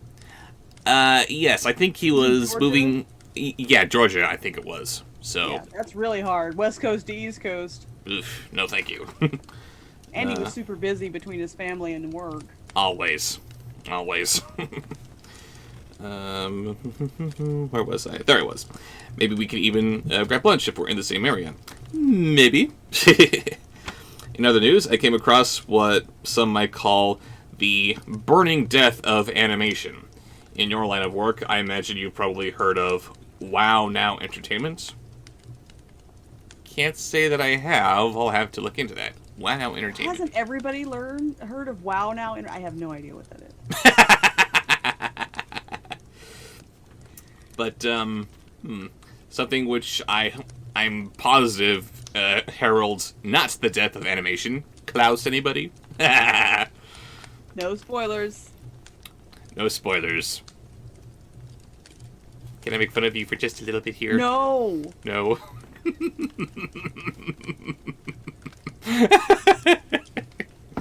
I love you. And you don't love me right now, and that's okay. No. I can sit through and laugh at most bad movies, but their stuff, it goes so far beyond lazy, it has to be seen to be believed. I don't know, I've seen quite a bit. You've seen some shit, man. Mm-hmm. But that made me watch it with you. I am the Mads to your Jonah. Let's see. But that may be giving them too much credit, since you could just listen to the audio and have a more complete movie experience. Unfortunately, the dialogue is too repetitive and inane to endure for more than a few minutes at a time. It wouldn't be fair for me to ask you to review their work, and after I've seen Imagination Land and Pixie Dragons. Apparently I gotta put those on the list. Pixie Dragons sounds really interesting. It sounds like some cutesy-pootsy garbage, but I don't know, something about Pixie Dragons. I'm like, oh, I'm thinking Tinkerbell or something.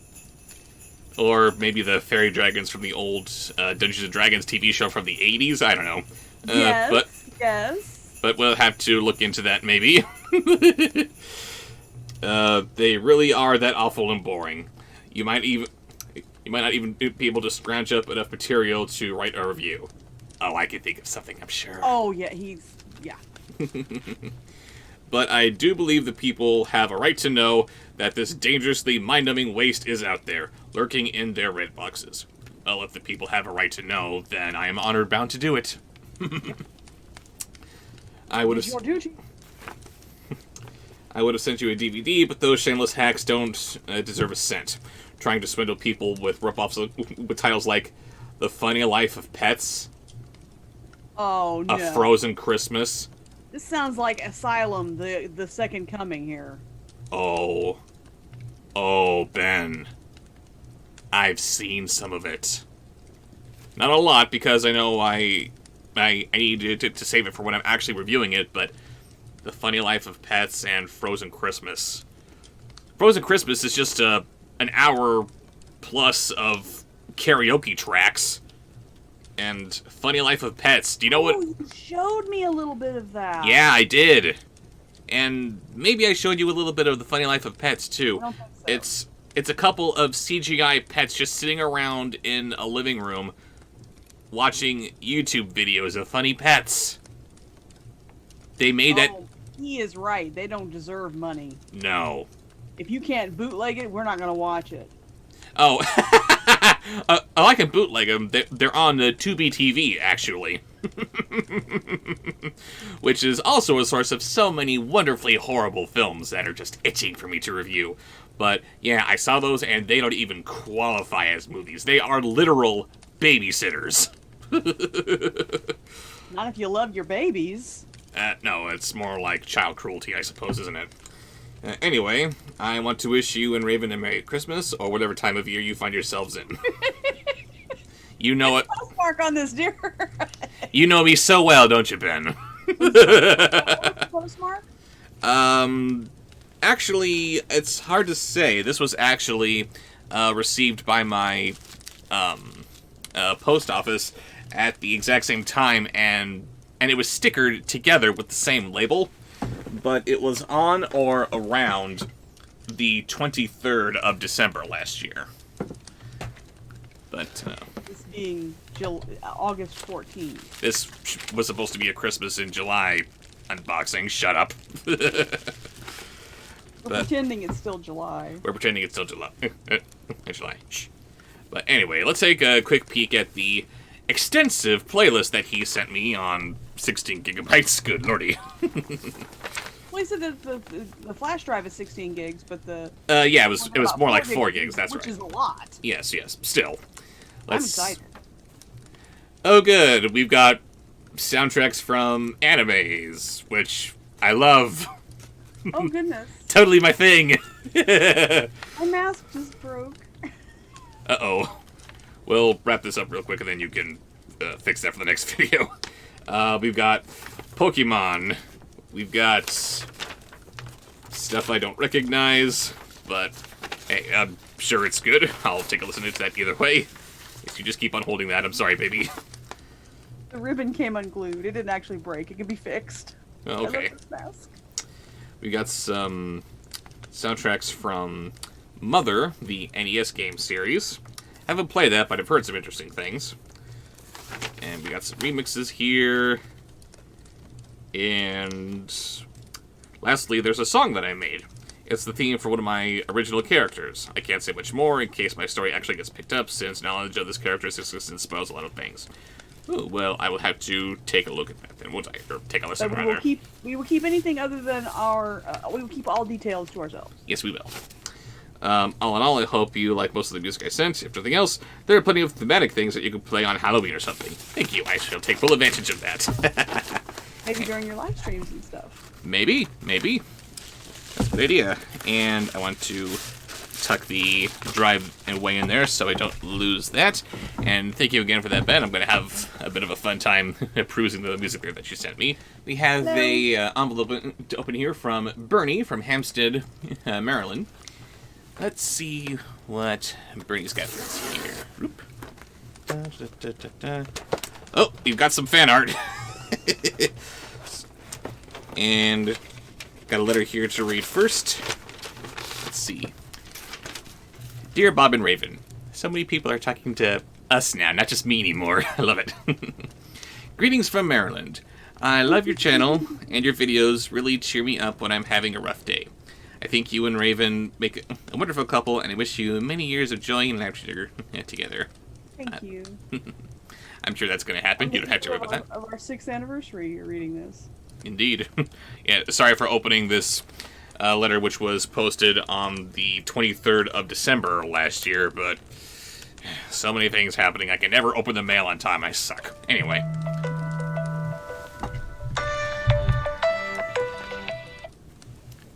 Hello? I don't care about Marriott Awards program. Thank you. Case in point. Anyway. Let's see, where was I? There I was. I noticed there was a movie that was nominated 3 times on your producer's Vote Now list and didn't get a review. So I'm sending you the DVD so you could review it for me. Also, I added some fan art that you might like. Happy holidays, Bernie. First, let's... I don't know what I want to show off first. The movie, which I can't tell from here, or the fan art, which is wonderful. I can already tell. Do the movie first. Do the movie first, okay. The movie that he... The movie's probably not wonderful. Got that right. You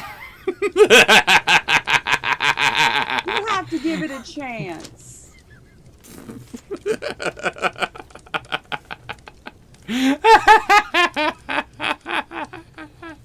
Oh, so many times you're telling me that. You have to be fair. You have to give it a chance. The movie's 90% over and it's been garbage. Is the last 10% going to be that redeeming? And we have Luna joining us because... Hello, Luna. Mom, you're behind a closed door without me. Mom! Working from home is fun. Oh, yes. Cannot wait till your guest room office is complete. Which you'll still want to be in there with me. Yes. Oh, I just thought of something terrible. You're right, Bernie. This has been nominated for my executive producers to vote upon a few times already. And they don't want me to look at it. It's that bad, it can't even make for a good review. Maybe it's just that good and they don't think you can review it adequately because it's too good. Oh yes, that's how that goes.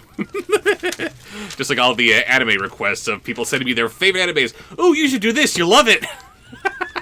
This is the one that'll turn it all around for you. Yeah. Love anime. Please don't send your favorite animes. Don't offer them up as tribute because it's not going to get sacrificed. That's the best outcome you can hope for. I'm sorry, it's not gonna work. But, yes, Ghostbusters. Now I have it. And I'm sure it'll make for lovely box fodder. Bob Shireen is coming. Yes, it is. And this piece of fan art that was also included is a very lovely image of Raven holding the box. Aww. Thank you, Bernie. And she's got really big eyes because she's only got eyes for me. Okay, you're not allowed to do that, and you're not allowed to do that and then complain about being called silly anymore. I do have big eyes. And they're very pretty too. I've got a little package here to open from Anita from Tallinn, Estonia. I got fans in Estonia. My God. Let's see. We got a postcard here to read first. Dear Bob, how do you do? Very well, thank you. As a relatively new fan, I am writing this to show you my appreciation for your work. So here's a little something for your film collection. A dark and mature historical drama that is truth and justice, and a trashy adult stop-motion feature that is Old Man the Movie. Basically, the two extremes of the Estonian cinematography. Oh my. Oh, wow. Wish you many happy years in life and career, Happy New Decade, Anita. Thank you. The postmark, dear. And the postmark, dear. Well, it's covered in Christmas stickers. This was sent out at the end of the year last year. Shut up. That would be December of 2019. It'd be December of 2019. What, Yes, that's right. What is the date today, dear? It was received on January 6, 2020, and it was opened on August 14th, 2020. The day before our 6th anniversary. Do you want the 6th anniversary to happen? One day short of 6 years. It'd be awful sad if it happened to end now.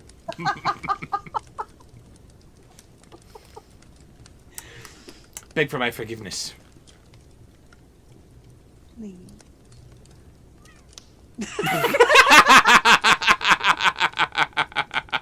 This is no, never beg. What? Come here. Fine, I guess I can't leave you for the sake of the children.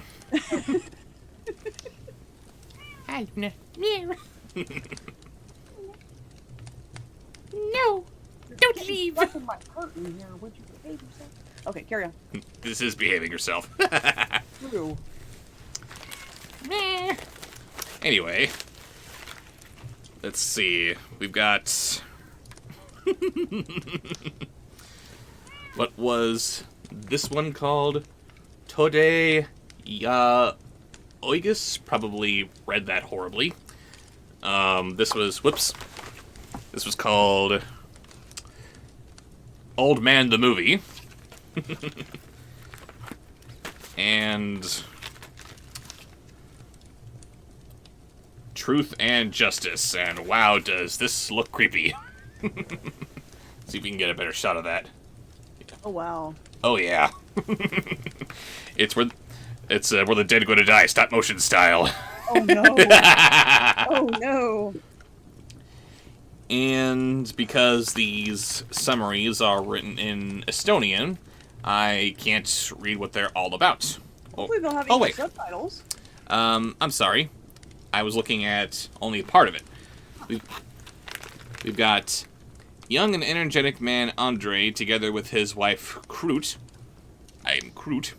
Probably mispronouncing that. Probably. Sorry to my Estonian fans out there.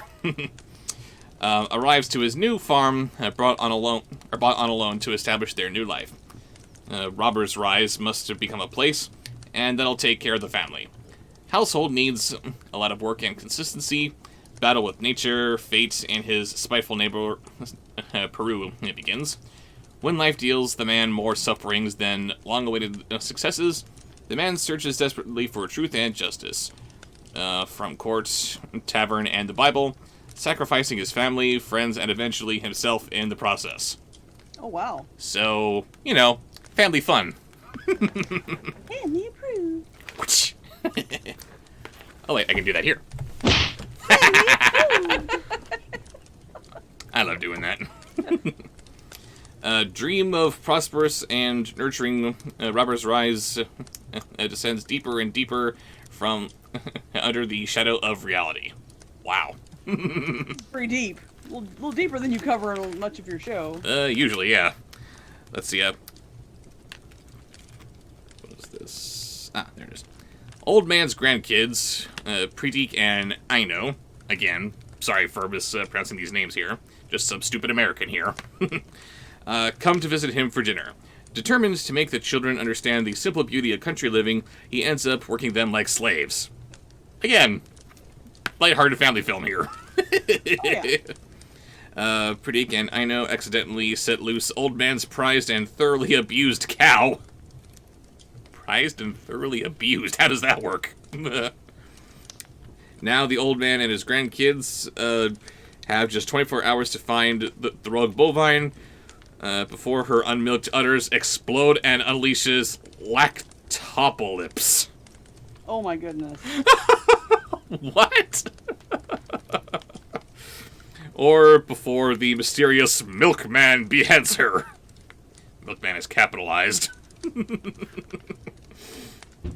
On their epic journey, our heroes must face festival hippies, forest monsters, disgruntled lumberjacks, and other dangers commonly found in the Estonia countryside.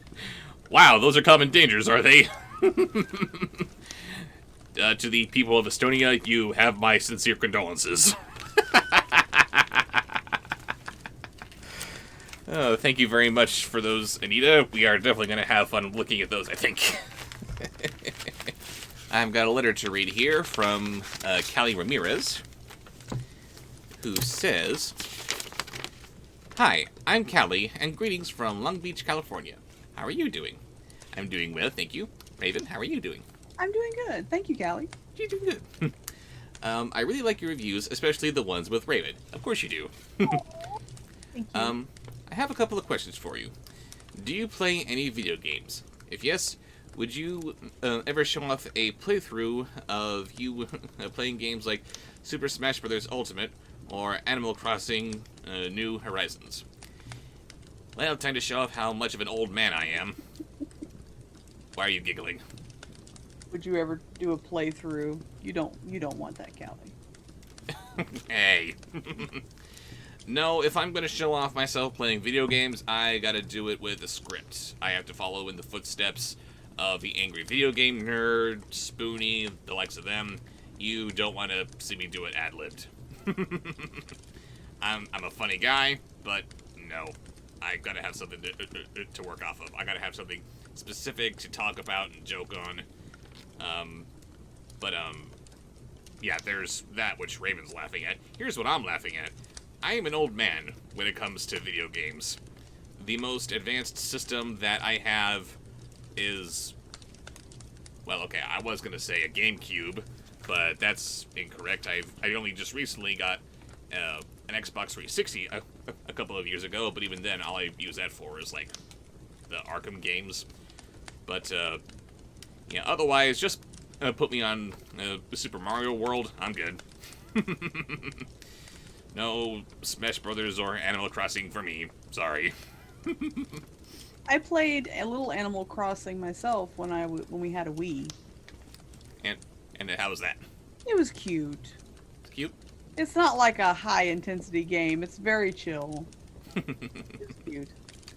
But it's one of those things that if I get on a game like Animal Crossing or Skyrim or something like that, I just get so lost in it that I don't do what I'm needing to do for work and, sleeping and that kind of thing. I just kind of get zoned into the game, so that's why. Sleeping's overrated. No, that's why I don't play video games. I have a couple of phone games, little, games that I play on my phone, but... Little time wasters that you can put down when you need to. Yeah. And when I find myself unable to put them down, I delete them off my phone. I've had to do that myself a couple of times, actually. Okay, playing this is a little too much. I need to put it away. Let's see. Have you read the IDW Ghostbusters and Transformers crossover comics? I haven't. I need to. Ghostbusters and Transformers, how does that work? If yes, what did you think of them? I should really read the follow-up questions before giving an answer, huh? Probably. If not, do you think something like that would work? Absolutely. Or no. It worked for a review, maybe. I just said, I don't know how that could work. And can you imagine what Michael Bay would do if he directed his version of a Ghostbusters movie? Oh, Lord. You know what? We all should be very happy for the horrible Ghostbusters remake that we got. Did you see it? No. Then you cannot call it horrible. You have to go in with an open mind. Oh, that phrase. Oh. How many times has that betrayed me now? Doesn't matter, that's your job. What you said you wanted to do, you have to do it right. Yeah. Open mind. Open heart. Give it a chance. Okay. All right, but for those who have seen the Ghostbusters remake and didn't like it, Imagine that same movie, but directed by Michael Bay. With explosions. With explosions, and all the ladies in it are even dumber than they may or may not be. Although they're wearing skimpier jumpsuits, so maybe that's better? I don't know. I'm busting ghosts and I'm naked. Fuck. Sexy. Next. I could imagine him putting in things from the containment unit blowing up the firehouse after the ghosts escape. The Ghostbusters being more reckless than usual by blasting everything to Janine being played by Megan Fox. Ha ha ha. Great minds thinking alike and all that. Ew. By the way, guess who's turning 10 years old on September this year? Is it you? If you guess the Alpha and Omega movie, then you're right. Oh, I thought it was her. Yes, our little Alpha and Omega is growing up. Hooray. I retract my awe. Yeah, Mort's gonna... Ugh. While I'm not a big fan of the movie, I do have some nostalgia for it, since 2010 was a great year for me, and Lily was cute, sweet, and so innocent. Unpopular opinion, she's too good for Garth and should have remained single and a lone wolf. Yeah, that's an unpopular opinion. You can have it. I guess I don't want to imagine her populating the world with those abominations. No, see, they wouldn't be abominations. You have a mother like Kate, who is just super cute and sweet and adorable, and the ultra-gorgeous, hunky Garth as the father. Kate. Hmm? You said Kate. Did I say Kate? You said Kate when you're talking about a sweet and innocent mother. Like Kate. I'm sorry, thank you for catching that. Lily. You have a mother like Lily. Yes. Who is super cute, sweet, and adorable, plus the ultra stud that is Garth. Those are going to come out with some pretty looking babies. Quite possibly. Lily's very pretty. Yes, she is. Just hiding under all that hair. No, don't look at me. Let's see, will you be doing something special for September to celebrate the Alpha and Omega movie? No. No.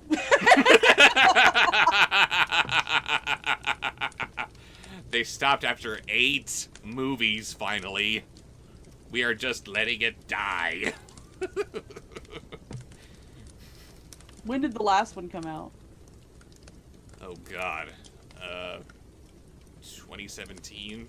18, something like that? In 2027 or 2028, we will celebrate the 10-year anniversary of the death of the Alpha and Omega series. We will have a wake that looks like a New Year's Eve party, yes. Gosh, it's been 10 years since that piece of crap finally ended. Can you believe it?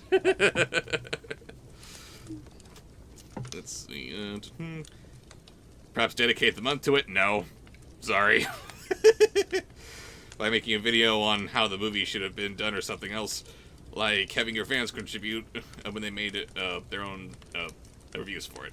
I also think the movie would have been better in 2D animation. Yeah, Richard Rich does fare better in 2D than 3D. This has been proven. If you check out the original sketches for the characters, especially Lily. Aside from that, I like that you read your fans' mail, and I think you are a genuine YouTuber. Thank you. Keep up the good work, and I hope you only get better. Take care, and bye. Callie Ramirez. Yeah, thank you very much, Callie. There's something on the back? Only the rest of the letter. Page 1, page 2. Gotcha. But thank you for the kind words, Callie, and I am sorry to crush your hopes and dreams, but no, we are not going to be celebrating the 10th anniversary of Alpha and Omega. Maybe the 10th anniversary of its death in 2028, or whenever it's going to be, but no, we've got plans for the rest of the year. and they are going to be so good. I have a package here to open, which, when I first saw it, had me a little bit intrigued, because we got this label on it that comes from the Late Night Record Shop. Interesting. Do I have some record store employee who wanted to send me something fun to look at? But then my heart sank because I saw that it's from Sean Bateman. Hi, Sean. My self-proclaimed arch nemesis. Oh dear. What? Single-handedly responsible for Bob Show's delve into the Airbud extended. What is it? The air-studded Butterverse. Air-studded Butterverse, yes. And I am recoiling in fear / disgust over what this is going to be. I can't wait. I know it's going to be good. First, I want to feel around, see if there's a letter in here to read. Nope, feels like it's going to be just the movie. Okay. What is it? What is it? Oh, okay. Surprise, surprise, it is not from the Air-Studded Butterverse. It is Treasure Island by Deke Cartoons. Set sail for excitement, suspense, and buried treasure. Robert Louis Stevenson's classic pirate tale leaps to life in this adventure-filled animated feature for that the whole family will love. Oh, I'll bet they will. Family approved. Nothing too exciting ever happens in the sleepy little town where young Jim Hawkins helps his parents run the Benbow Inn. But when Jim meets a salty old sea captain with a secret treasure map, he's off on the adventure of a lifetime. Now, along with the swashbuckling, parrot-toting Long John Silver and a crew of rowdy sailors, Jim journeys to a distant island where he finds a fortune in gold, which the traitorous Long John and his cutthroat band of buccaneers plan to claim for themselves. Oh, geez, thanks for the spoilers. Why watch the movie? You can just read the whole plot on the back of the case. Exactly, and Treasure Island, that's a pretty obscure story right there. Who's heard of that? Long John Silver? What kind of a stupid name is that? No, right? Oh, jeez. That's going on the list. Yes, it is. Thank you very much for that, Sean. And I mean that sincerely. Thank you for giving me something not Air Buddies related. Although I am going to have... well-rounded nemesis. Yes, he's looking into alternate ways of torturing me. Right. So, just so they don't get stale. But I am going to have to review those other movies at some point, aren't I? Ugh. I think you ought to do Treasure Planet eventually. That movie could stand to have a little bit more love thrown in its direction, couldn't it? Yeah, spoilers. It was amazing. Yeah. I've got a letter here to read from a Kitten Cuddler from Wenatchee, Washington. I can't speak here. And she says, "Hello, Bob and Raven. I just wanted you guys to know I enjoy your videos a lot. Thank you. I'm currently going through a tough breakup, and your videos and reviews help me not feel so alone. I'm sorry that happened, but we're happy that we're here for you in our own strange little way." Big hugs. Yes, big hug. Please keep doing your best, and thank you for making me smile. You're welcome. I like making people smile. I just wish that these weren't the circumstances under which that we were doing it. Also, you two are adorable. I hope you find, or I hope to find a love like yours someday. Don't worry, I'm sure you will. Thank you again, Kitten Cuddler. I love your name. Yes. From a couple of kitten cuddlers ourselves. Indeed. Until you do find your love like ours, and I'm sure that person is out there somewhere. I mean, hey, I found mine. That seems pretty impossible. Until then, you just keep on cuddling those kittens, because they'll always be there for you. Isn't that right, Luna? Don't call her. She's out. Yo!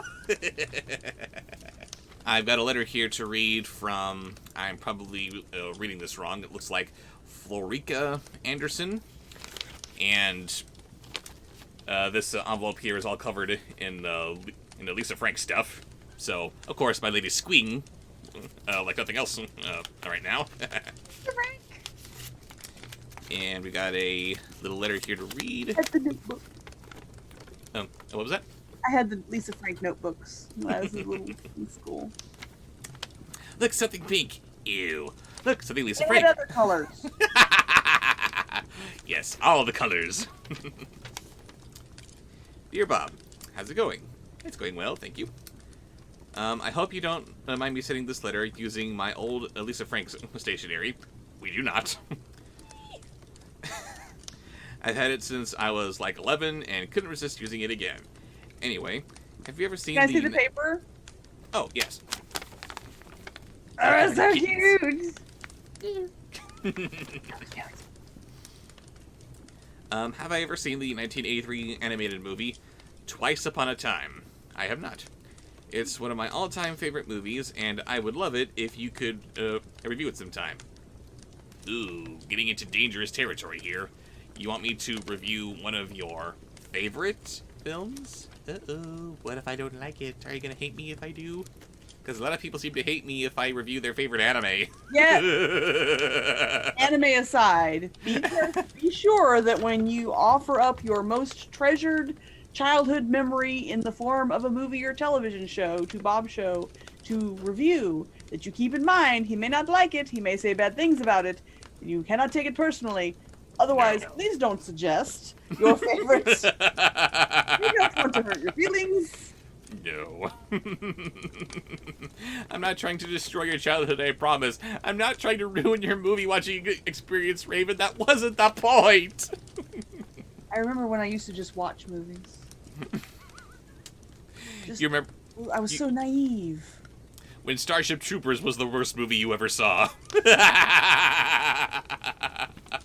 I have opened your eyes to a much larger world of crap. Seriously, when you asked me all those years ago what was the worst movie I'd ever seen and offered to review it for me, and I told you Starship Troopers, I'm surprised you didn't laugh out loud at me.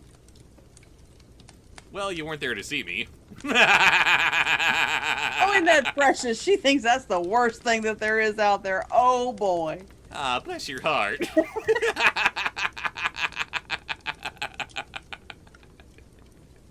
By that time, I was already delving into Once Upon a Time in the West, a Cinderella story. I like that review.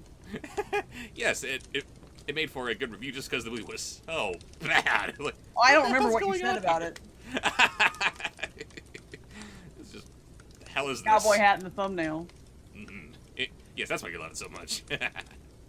Ma'am. Let's see. Please consider it. I will consider it. Even if I end up... Don't be mad. Ooh. Well, that's all I got to say for now. Give my love to Raven. Oh, okay. This is me giving my love to you. And stay awesome. Much love, Florika. Smiley face. Your Thank you very much taste for in that. stationery is exquisite. Superb. Superb. It's exquisite! Oh. You do Come not on. use that in reference to Lisa Frank. Oh, God. Lisa Frank has to do Cool Cat. No, Lisa Frank does not have to do Cool Cat. Lisa Frank does all the cool cats that she needs to do. Note to self, get Lisa Frank to do Cool Cat. No. I have a joint letter here from Cordelia and Evelyn from Cordova, Tennessee. Let's see what they have to write. Cordelia. I love that name. Got a couple of pages here. Hi, Bob Show, written in big rainbowy letters. I love it. Salutations from two Bob Show superfans. My sister and I love your content and have enjoyed every video. I've been a subscriber for many years, and since the beginning, have always been able to count on one of your hilarious movie reviews to make me laugh. Oh, you're welcome. Tentacalino, Rhapsody Street Kids, ugh, and Plan B are a few of my favorites. My sister prefers the Swan Princess masterpieces. You and Raven, Masterpieces.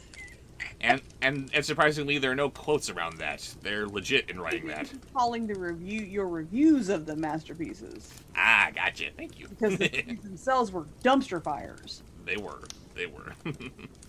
You and Raven are such an effortlessly charismatic duo, too. Squee.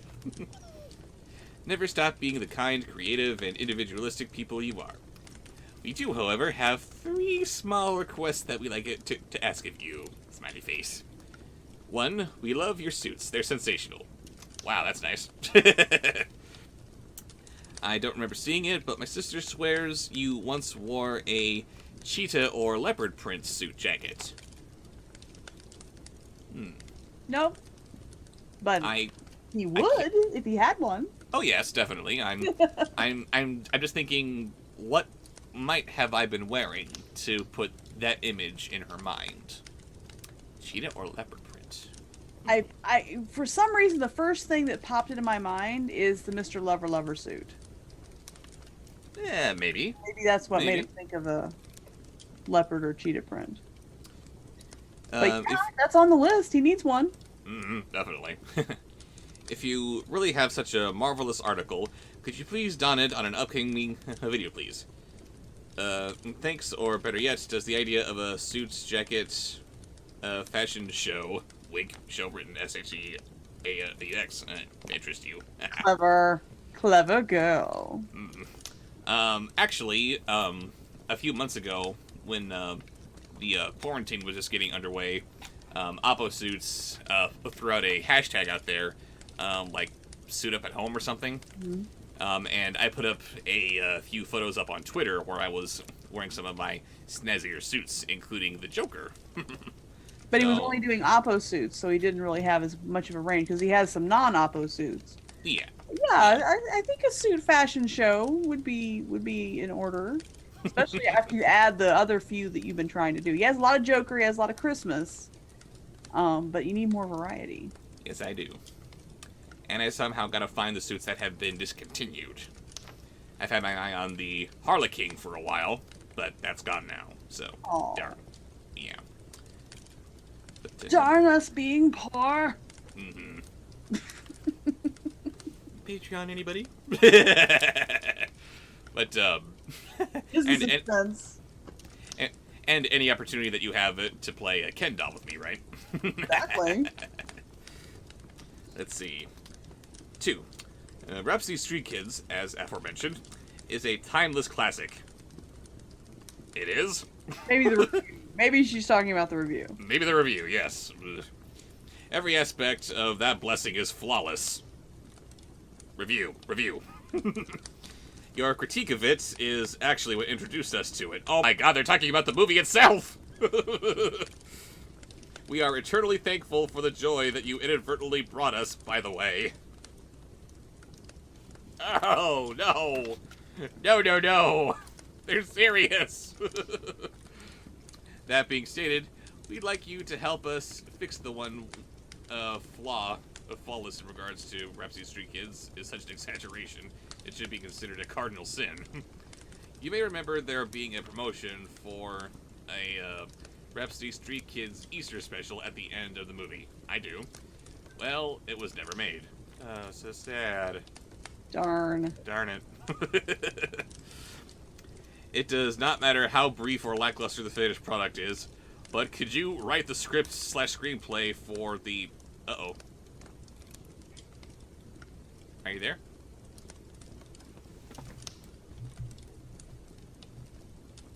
Sorry.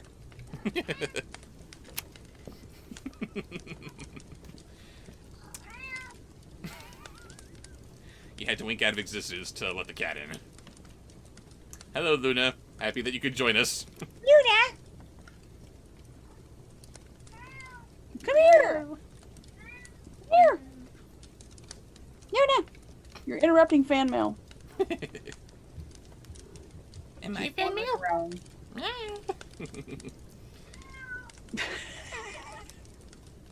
I thought she would stop doing that when I let her in. Never. Wait a minute. I see eyes, but they're not looking at me. Hey! Attention! Give it to me! Yeah! Meh. Oh, Brad. Could you write the script /screenplay for the long-lost Easter special, please? We just know it would make for an incredibly entertaining segment. Regardless of what direction you take this, we beg you to include Smithy's security sandwich in one of the Easter eggs. And Nicole should be mentioned that the Easter Bunny is the greatest kid in the world. Only you, Robert Thomas, can make this film's current IMDb rating of 1.2 to a 10. No, I can't. Transformers, Rhapsody remake. No! No! I can't do it. You said you wanted to direct movies. Not this! Not like this! Should have been more specific. I want to do good movies. Gotta make them good. Ah. Hello, little show stealer. Heck yeah. 3. Our final request is a bit less extreme than 1 and 2. Will you and Raven do a Monster High movie review? They are never without their healthy dose of faults, but that doesn't stop the movies from being fun to watch. In particular, we like a review of Boo York. This one has the best soundtrack, and by best, I mean funniest. In one way or another, y'all will have a good time watching and ripping on it. Well, we did Descendants Month. And We've done Barbie Month. And Zombie High is on the table too, or Zombies or whatever it's called, I don't know. It means a lot to us that you take and actually read fan mail. Y'all are beyond cool, and we hope that this letter was a happy part of y'all's day. Love, Cordelia and Evelyn. Aw, thank you very much, girls. This was a very happy part of our day. Definitely. Y'all's? What's the... Y'all's is you. What is the personal for y'all? Yours? No. I don't know.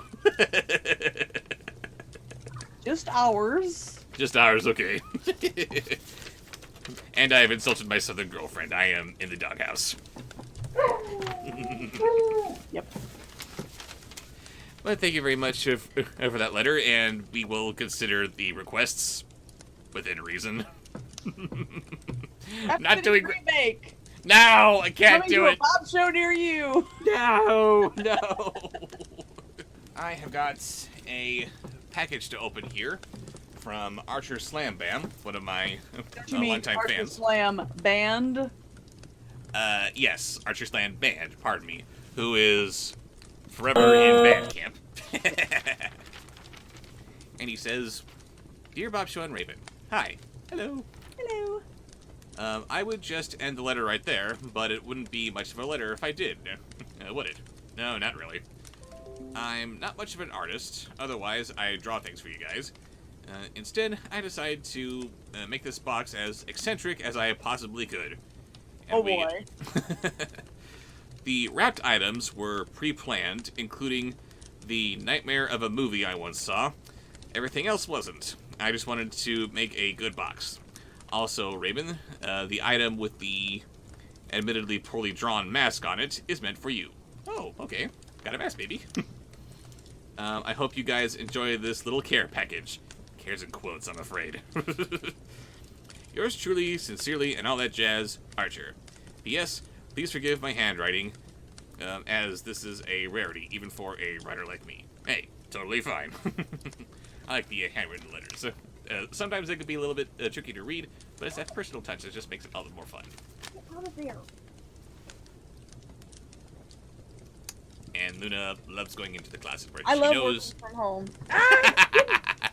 Just dragged my phone off from with the charge cord hooked on her derp tail. Sorry. Tail, love it. Anyway, let's take a look at what's inside, shall we?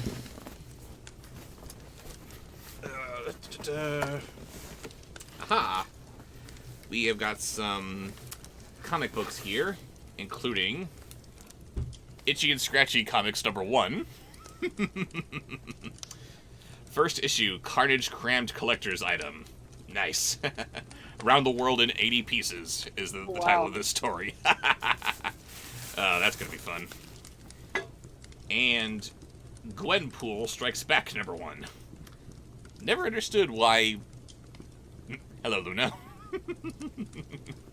Never understood why Spider-Man's dead girlfriend Gwen Stacy is making a resurgence in comics, but let's see what she has to do with Deadpool here. I don't know.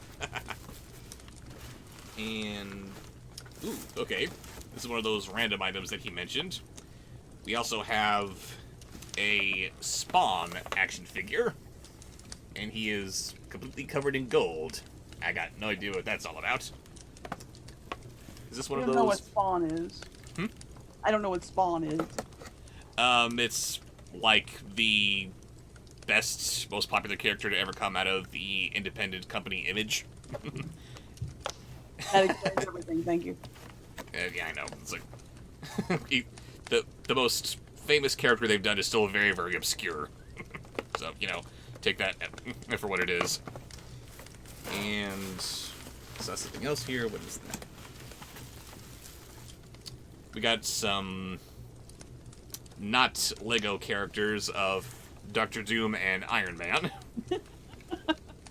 Mini-mates, that's what they are. Okay. And saw something under one of these Christmas packages here. To forever haunt my live streams, the one character that I cannot do. And one of my personal favorites, Donald is awesome. You can go on your set even if he can't come out of your mouth. Oh, absolutely. Whoa, that sounded weird. And now we have a series of Christmas gifts here to open. Let's see what we got. For Christmas in July. Yes. That we're opening on September 3rd. Yeah, you're fired. Okay, see ya. Bye. No, I was kidding. Y'all enjoy the live streams. Help! I can't do it.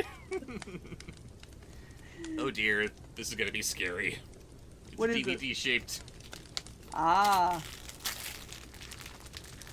I don't want to look at it until it's completely unwrapped. It is... Ooh. Disco Worms! I can't wait to see it. That makes one of us. Open mind.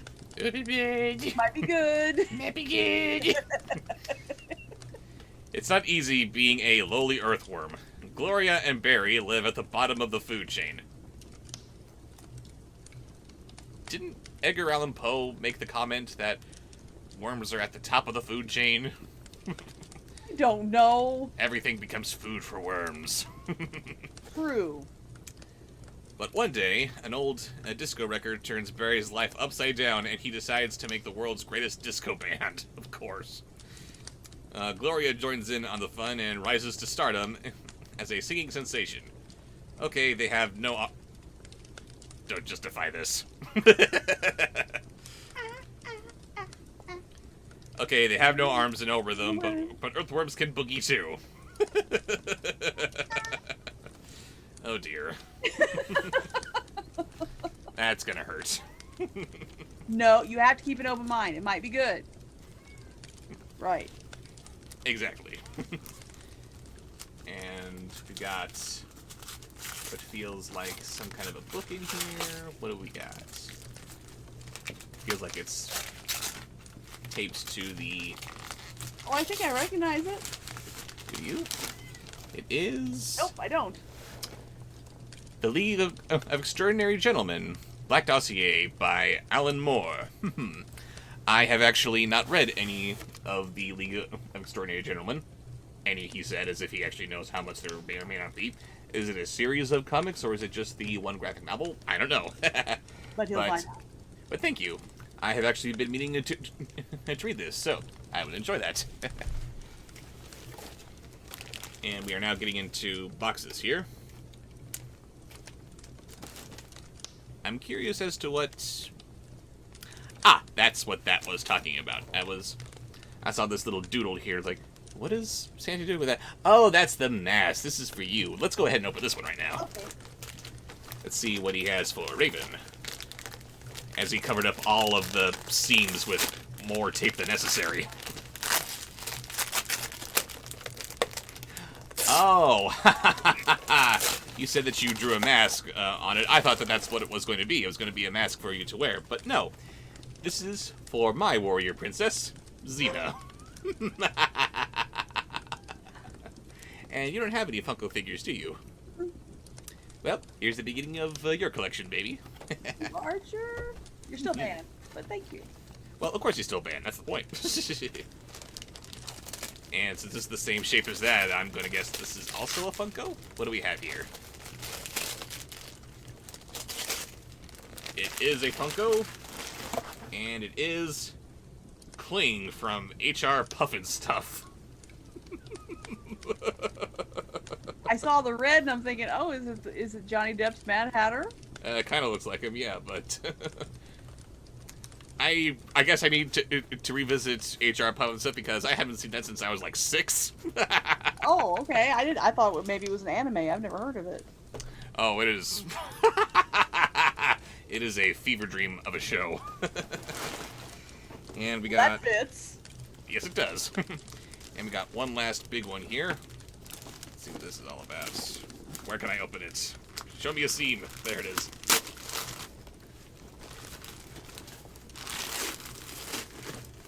It is... Oh, it is a statue, a vinyl vixen of Poison Ivy, who is showing up horrible on my green screen here.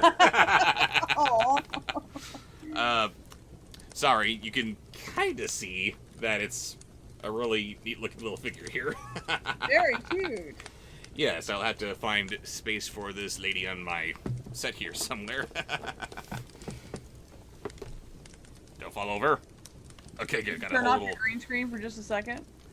Yeah, that's a good idea. I can go ahead and turn that off real quick. Let's see. We go here, go into my filters, then let's go ahead and turn that off so we can get a better look at her. Yeah, here we are. Oh yeah. Don't you want to get with this? Yes. Poison Ivy is sexy. Note to self, somehow find a way to get my lady with Poison Ivy. And go ahead and turn that back on, and there we are. And thank you very much for the lovely gifts there, Archer. I've enjoyed them. And I will get this Xena here sent off to my lady as soon as I can. And she's squeeing all over the place with that. I love Xena. She's awesome. Yes, she is. And she deserved better in that movie. We're not talking about the movie. We're talking about the live-action show. I'm not even counting the animated garbage. No. That was a betrayal. We have got a very large piece of fan mail here to open from one of my longtime contributors and dear friends, Ben, from Arleta, California. Hello, Ben. How we doing? Haven't had a chance yet to open this here for simplicity's sake, so let's go ahead and tear into it now, shall we? Yeah, Ben recently moved to California to pursue his dreams of becoming an animator. Yes, and we all want to wish him nothing but good luck in that because he is good, and living in California is pricey, so we do not want his efforts here to go for naught. Yeah, he's been a $100 patron for years now, and he just recently moved to one of the most expensive states to live in, and he's sending me giant stuff like this. Holy crap, Ben never stop being awesome. And he got me something in a hefty bag. It's garbage. Yay, just what I wanted.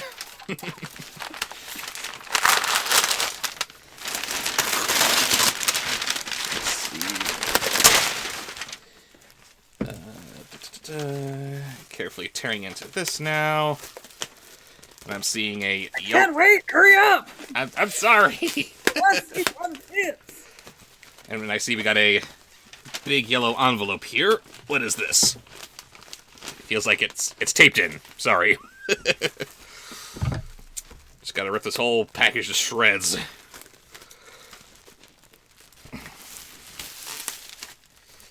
Oh, it's...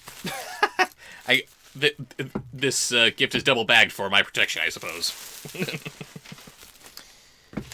First, let's see what we've got here. Don't look at the other thing. No.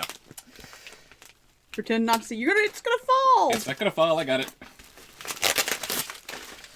It is going to be set down nicely. Let's see what we got here. We have... Behind him, it looks like a background, but in truth, that's really how many packages he has to open. Shush. Hello once again to my favorite movie reviewing couple. Oh, you talking about us. If you've read my previous letter, you know that I tend to write essays, so I apologize in advance. I just don't get to talk to you as often as I like. Oh yeah, rub it in. I'm sorry for not getting back to you sooner. No, it's cool, don't worry about it. Apparently it's not, so stop saying that. Just tear into me. It would really make him feel better. I should also apologize for what I've sent you. ... Uh-oh.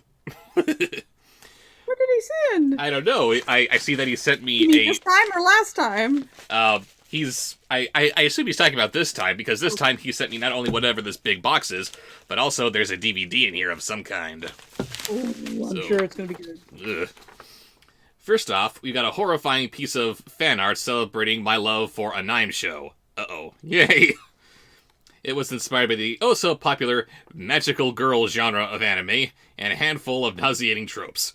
I usually don't draw in this style, but... Oh, he drew it. Ooh. Oh, boy. Now I get to show off what we were just talking about here. Read faster.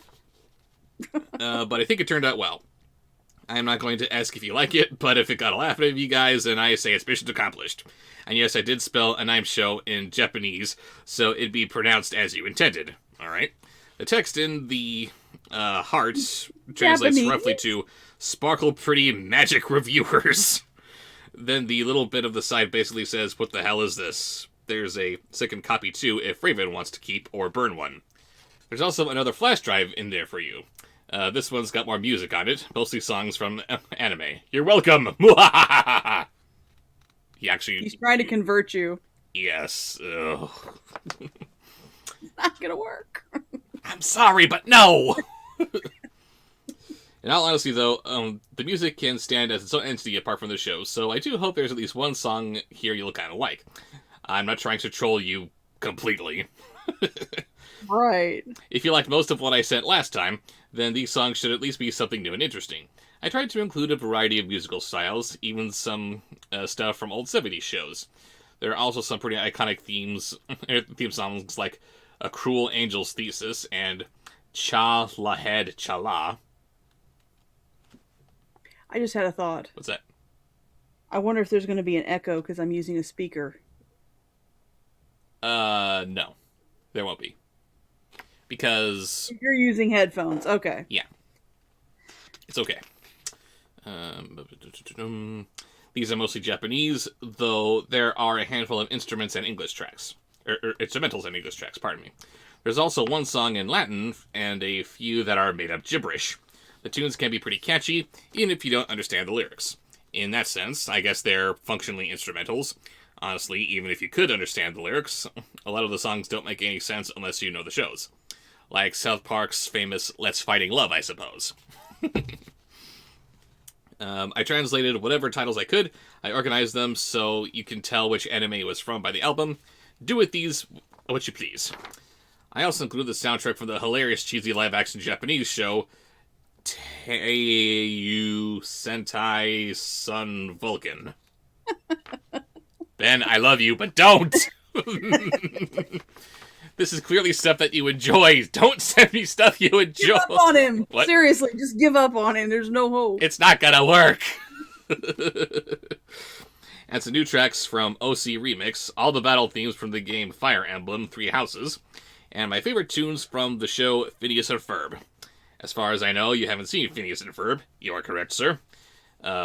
So it might be fun trying to imagine what the show's like just from hearing the songs without context. Oh boy. The volume and sound quality for some of the music is all over the place. Sorry, I guess a lot of these aren't available on CD, especially the older ones. But these songs are pretty fun regardless. Along with the music, there's also a folder full of episodes from Quack Experimental Anime Excel Saga. Oh dear. I have no idea what that could be, but I'm terrified regardless, so thank you for that. I believe many more apologies are in order. Yes, they are. More than you could possibly know. This is definite a Nime show fodder. Well, okay, at least you're coming to terms with what this is going to be for. When the series coordinator's name can translate to the Hell Group, you know you're in good hands. Oh boy. This anime is so beyond a reasonable doubt. This anime is awful beyond a reasonable doubt. Pardon me, I can't read today. But it's an ironic and very guilty pleasure of mine. I like how it ludicrously parodies various anime genres and other Japanese media. I also like the weird theme song. I tell you, it's absolute dripping yellow madness of another kind. It's low budget, nonsensical, annoying, inappropriate, cringe-inducing, and creepy in oh so many ways. And the English voice for the main character, Excel, is pure audio poison. Ooh, you're gonna like this one, honey. At least the show knows how terrible it is, and it revels in that. Okay, I'll take your word for it. There's no pretension. It looks like they're taking anything, or if it looks like they're taking anything even slightly seriously, they're definitely not. Basically, the director got the rights to adapt this story from a manga, but he decided to go completely off the rails, adding his own OCs and even a self-insert character. Nabishin? That never ends well. Especially in anime circles. Oh dear. This anime can take a lot of context and patience, maybe some earplugs, and probably some booze and bubbles to enjoy. He puts bubbles in quotes just for you. But you don't need to worry about any of that. You might actually be safer because you know less about some of the things going on, so just sit back and let the confusion and horror wash over you and tear to shreds. Feels like the intro to a Nemesis T3K episode. I'd recommend watching episode 10. Don't you love presents that come with disclaimers? Don't you love presents that come with disclaimers? Oh yes, it feels like Christmas with my mother. And there's a little story behind this present. Okay, here we go. Settle in, everybody. If nothing else, because of your specialization in talking dog movies. Smiles wickedly, he puts in parentheses. Oh God! An anime with talking dogs. This could be horrible. Why? Honestly, it's still better than any of the Buddies movies, mostly because it's shorter, but there are other reasons. You'll see. They even managed to get less awful, therefore it's less awful. It's something, maybe. They even managed to get a pretty good voice actor for a one-off character. Episode 19 is kind of a direct follow-up to Episode 10's Plot 2.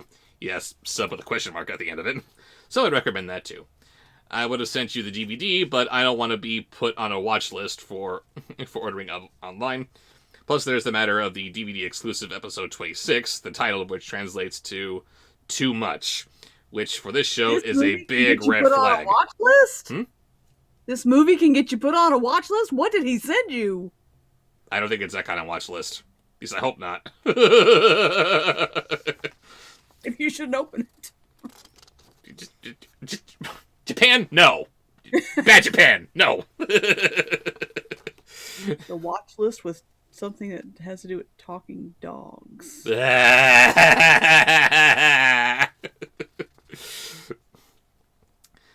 A big red flag, considering that some of the tamer episodes already have plenty of questionable material. Please try to stay safe. I can confidently say episode 20... I'm telling you, this is bad. This is dangerous. Are we going to hell for watching this?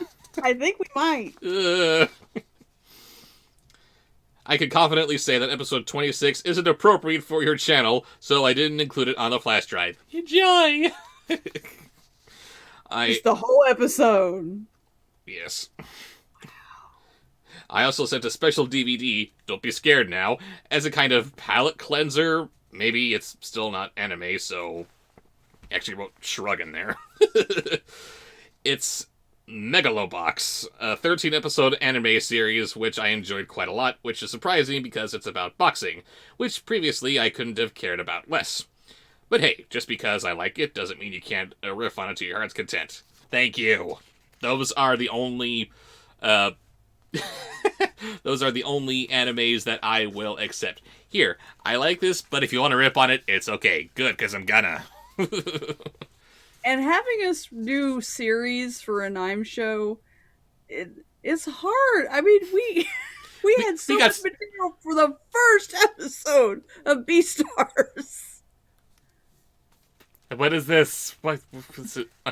Was this about animal robots or something? I don't know. Why are they doing that? What does that mean? An entire episode of, huh? We can't do an entire series, like 12, 13 episodes. We'd be there for a week. Except we've already committed to finishing at least the first season of Beastars at some point. 1 episode per episode. Yes. It's going to be a long list of videos to get through, because it's going to be a long list of episodes to get through, because... What? Why are they trying to kill the rabbit for being a slut? Why are they doing that? What does that mean? That's the extent of the... Because Japan, that's all that I know how to review about it. That's the answer to everything. Time in Japan. And hugging. Is that going to make watching the rest of Beastars more understandable? Just answer every question with time. Japan and hugging. Yes, time, Japan, and hugging. There we go. Hugging! Answer to all problems. God, that was a stupid movie. But they're cute. They're hideous! The hugger monsters, as you call them. That's what they are! Alright, back to the letter. I want to see what he sent. Here's Huggins! Where was I? There it is. This show doesn't have quite as many tropes and trappings commonly associated with what you'd label as a typical anime. Oh, thank God. So it might be a little... Well, I don't know what you'll think of it, but at least it's not a health hazard like Excel Saga. There's a lot of thematic analogy that can get repetitive if you watch episodes back-to-back, and there are a few things to scratch your head here and there, like I didn't get what... A few things. This coming from a fan. I'm doomed. Like, I didn't get what that butterfly was about until I looked it up. I guess we're gonna have to look that up too. What? That's another thing. If you have to look up, if you have to do research in order to enjoy a TV show or a movie, that's not entertainment, that's homework. Right. Well, if you'd read the book. Should I need to? I'm not reviewing the book. Why couldn't it just be all right here on screen? That's right. Make me want to read the book. There you go. Make you want to read it just for more enjoyment of the material. Not that you need to, just to understand what the hell's going on. Descendants. That's okay. He is going to read the book. Yes, everyone has been bitching about 2020 being a hard year. 2021, that is gonna... Oh! Every week he gets to read Descendants. It's gonna be so much better. So much better. Anyway, we're getting through this essay here. It's kind of the show that rewards you for reading deeply into the more subtle details. That's why I've watched it several times. That said, it doesn't take much context to understand what's going on at the moment, and the characters feel genuine. I'd be quite surprised if it manages to baffle you. Hold my sake. If you're going to watch this, and you should, you can make fun of it all you want, but there are a few things that you'll want to be aware of first. Again, thanks for the homework, Ben. First, there's blood. It's not really gratuitous or anything, though I've seen Elvin lied, so my perspective may be severely skewed. You'd probably see about as much in a real-life MMA match. just be warned in case you're squeamish. Oh, just be warned. End of statement. In case you're squeamish. Second, episode 5 deals with some pretty heavy subject matter, so I guess I should include a trigger warning just in case. Third, you shouldn't watch the English dub. Just don't. At least not until you've watched the whole show in Japanese. Please, it's the only correct way to watch anime, lol. Not gonna happen. Oh my god, Ben's a purist. We love you, Ben. But that's not gonna happen. We are not going to sit through it reading the subtitles only to go through and then watch it again in the English dub. It doesn't matter. I'm sorry, We while don't get it. while we're watching these things wherever it comes from, we need to be absorbing the entire scope of what's happening all in one go, and it's harder to do that when we're forced to read the dialogue here. And I'm sorry, but okay, so it's a different language. It's a different culture. Okay, fine. Do the English dubs need to be that horrific? I'm noticing that it's a problem among anime dubs, that the English voiceover is just atrocious. I'm sorry, is the Japanese language or the themes that they're dealing with just that untranslatable? I don't think that's it. And I don't know about that. I know that on Critical Role, all of them, being nerdy-ass voice actors, have all done anime, and I assure you that would not have been a horrible dub. It's like you see two Japanese people passing each other on the street. They say, hello, hello. For some reason you put that in anime and dub it over in English. I am greeting you today, ha! What? Does it have to sound that weird and stilted? I don't know. Anyway. Personally, I've never been able to stand dubbed anime. Voice actor quality has improved since the 90s, but I find that since Japanese is very grammatically different from English, i.e., I store to my car drove versus I drove my car to the store. See, Ben can do it! It can't be that difficult. A lot of anime performances can't really shine through when translated to English. It's often just too hard to match up the audio and animation in a natural way. Okay. I would think that would be easier since most animes just have like a single frame difference between syllables. Is it really that much more difficult to dub up with English dialogue? Doesn't seem like it to me, but I don't know. As an added bonus for watching the Japanese dub of Megalobox, you get the ironic pleasure of hearing Glenn Burroughs' stilted English. Oh, joy. I love that part of it. It's a reward. What? Apparently it's a reward. It's a reward, yes. I'd love to see an anime show for the series, but honestly, there's so little context you need to understand beforehand. You could even do a regular review for it, along with Senile and or Mimi as your co-hosts, of course. It's certainly not my place to tell you how to do your reviews, but in all seriousness, I'd pay good money to see you review the entire series, if you wanted to, of course. It's just that, even if you don't like the show, I have true confidence in your ability to judge it fairly, and that's coming from a real anime snob, you know? No pressure. No pressure, no, not at all. Oh. Really, though, if you'd care to indulge me, we could work out a price. Oh my goodness. No, Ben. Yeah.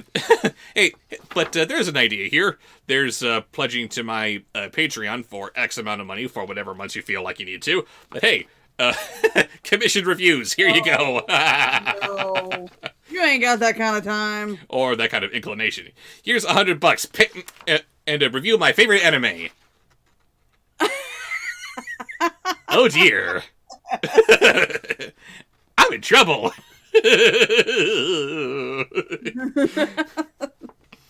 As someone who doesn't get anime, it's interesting to see what you think from your outside perspective. Again, that outside perspective. No! Would you pay someone to give you their opinion on your baby? Here's $50. Will you give me your honest opinion on whether or not my baby is cute? They're gonna tell you your baby is cute, or they're gonna not or refuse the money and say, "I can't do it. I'm sorry, your baby is hideous." It's small. It's definitely a baby. Ooh, I see your baby comes with all 4 limbs. Very good. Doesn't seem to know how to talk yet. I don't think that's detrimental to it being a baby, but definitely a baby. I definitely recommend this baby for anyone who might be interested in babies.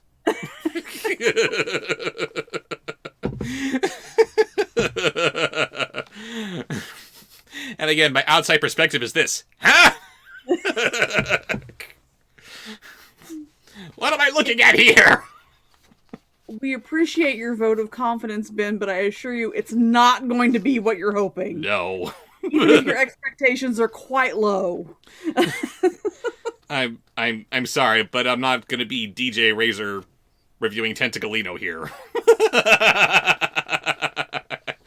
It's just... That's it. That's my review. In so many not syllables. He didn't do that. I'm confused at the comparison. No. I was saying I'm not going to be anything, or I'm not going to add anything all that insightful to this anime that you love. Okay. I'm not going to Like be DJ looking at a Tentacleino who blew the lid off the whole thing. Whoa. Didn't see that before, but now I can't see anything but. I thought you were saying that all he did was go, huh? The whole review. I'm like, no, we were talking about that for weeks. No, that was me. That's me that's me looking at any anime. Okay. Why did her head turn into ice cream? You're not gonna like it. You're not gonna enjoy it. He can't do it. That's what he'd be doing. I don't know. I don't know what that means. Why did they do that? What does that mean? That's my thing. Why? What does that mean? I'm old. Get off my lawn. It's cute that you're a fanboy of anime, Ben. It really is. It's adorable. You be as much as a fan purist as you want. More power to you, sir. If I was going to become a fan of anime, it would have happened when I was in high school or younger. And no. His sister is a huge anime fan. Mm-hmm. It's not like I haven't been exposed to it.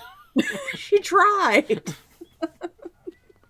Not even Transformers could get me into it. I can appreciate this by itself, but not because of the medium, just because of the content. Everything else is like, I'll just stick to my American and Canadian cartoons. Thank you very much. With the occasion Indian. With the occasion India cartoon from India. He did Roadside Romeo.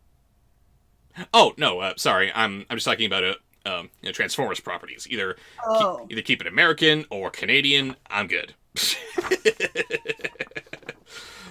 Yes. For reviewing material, I'll take it from wherever, because except Japan. Because garbage knows no nationality. Japan. Anime. We'll do anime. Do they do other kinds of cartoons? They don't do non-anime cartoons. I don't really understand. So I don't even understand the difference between the two. That's a good question, worth exploring. Are there Japanese cartoons that try to mimic Western animation tropes and storytelling things? Ben would probably know. Ben would probably be the one to know. Maybe. Anyway, we're almost done here. Then we can see what he sent us. And if by some odd chance you end up liking Megalo Box or God forbid Excel Saga, I have other things I could recommend. You just want a relatable story, right? Whatever you're looking for, I can find it. He wants a relatable story he can understand. Honestly, I was never really a fan of anime growing up. I blame that mostly on the awful localization practices of the 90s and early 2000s, but that's a whole nother can of worms. As a gross generalization, the Japanese tend to have certain sensibilities when it comes to design, appeal, and storytelling, especially in pop culture. Just look up Moe? What is MOE with an accent aigu? I don't know. With a who? A little dash over the E. I don't know. And their society is full of unwritten rules and ideas, or ideals that influence that kind of thing. But no matter where they come from, every writer has their own unique style and story to tell. And let's not forget that most important truth, that animation can be anything. So even if you've seen 100 different anime, don't be so quick to classify it as just one kind of thing. It's more like pizza than sushi in that regard. No, it's not. The very first time I tried pizza, hey, this is pizza. I like pizza. I'm going to try different kinds of pizza. Hey, this different kind of pizza is good too. Hey, this different kind of pizza is good too. I don't particularly care for this kind of pizza, but put it in front of me, I'll eat it. Hey, I like this different kind of pizza too. Hey, I like this kind of pizza too. Sushi. Still waiting for the good shit. You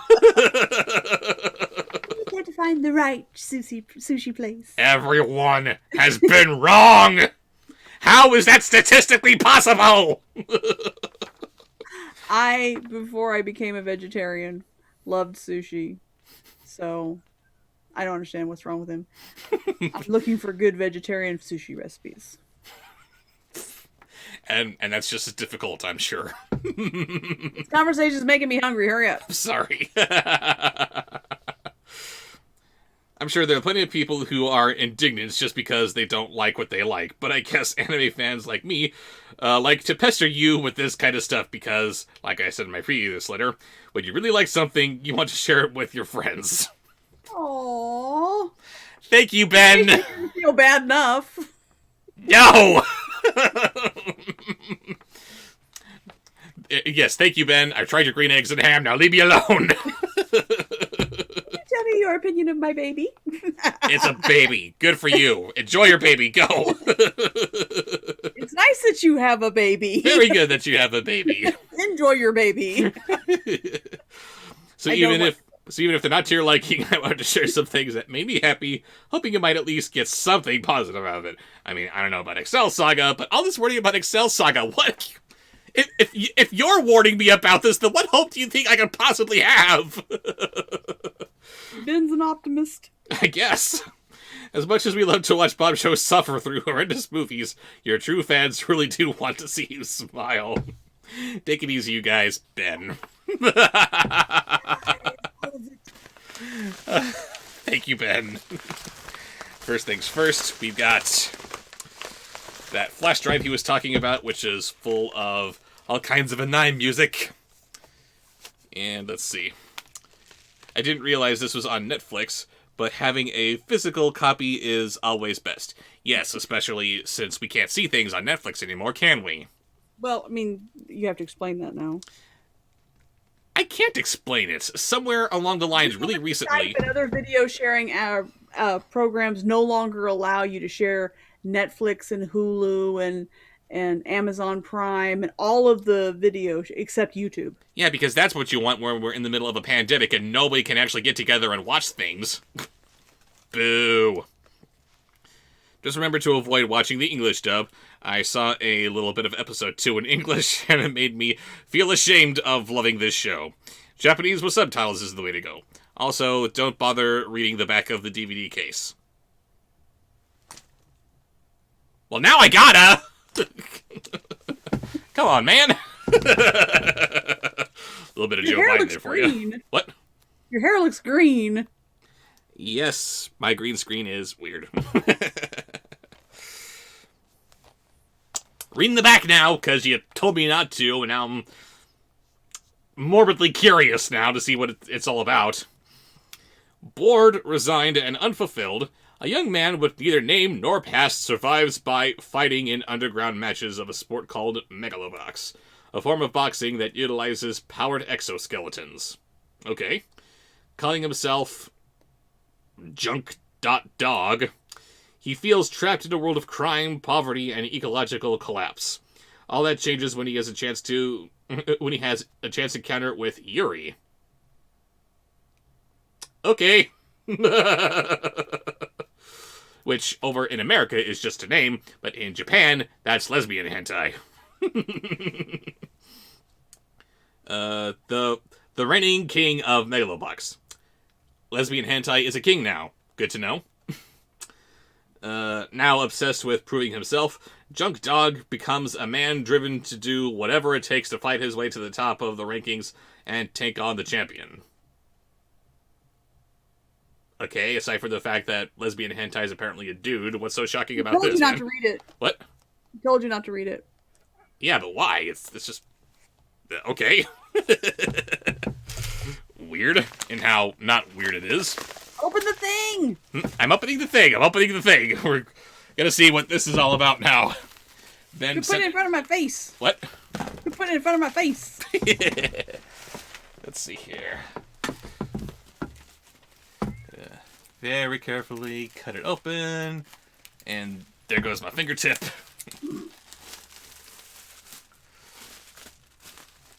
And another bag in here. Good lordy. Let's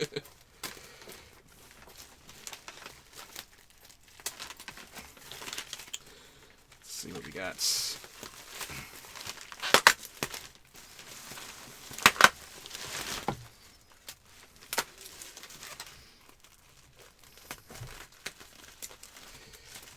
There's one bag gone.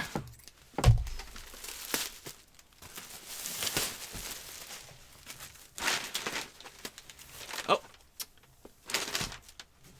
Raven, closed for easy shipping, stamps included. Good to know. Set that aside for you, my lady. And let's see this that he made for me. Almost there.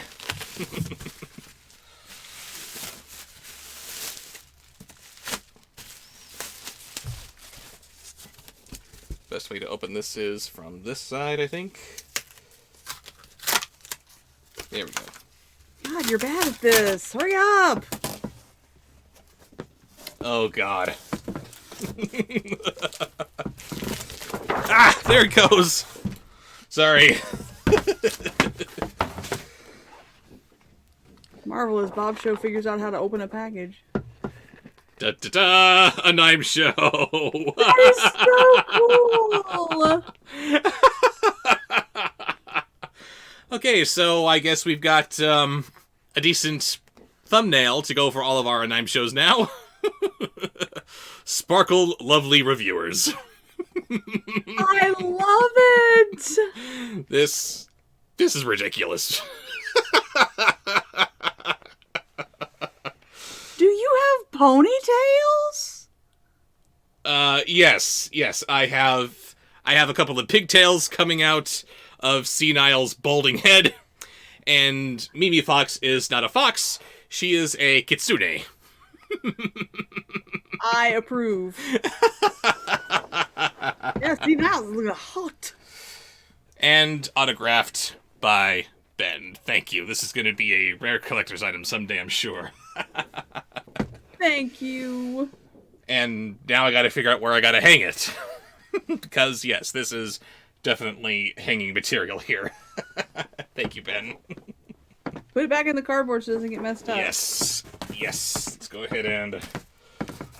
Trying to avoid the tape in here, too. La la la la la. Told you guys he was talented. Yes. We expect great things from you, Mr. Ben. There we go. So, that was fun, and I'm going to have so much fun looking over through the USB here of anime that you sent. And music. And music, yes. This is my I'm gonna have fun face. Yay, thank you. We have an envelope here to open from DiabloWork of Cherry Hill, New Jersey. Hello, DiabloWork. I wonder if that's the same Diablo that shows up in the stream. The streams sometimes. Possibly. I got a letter here sandwiched between two DVDs. Let's see what it's got for us here. Dear Bob Show, I found your channel when I was in the ER getting emergency lung surgery because enough fluid built up that I could literally fill a 2-liter soda bottle. Oh my goodness. Yeah.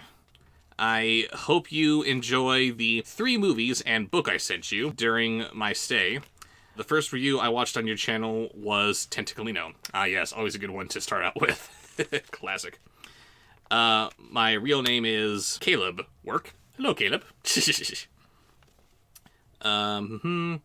Bob Show, your reviews made my 9-day stay feel like 2 days.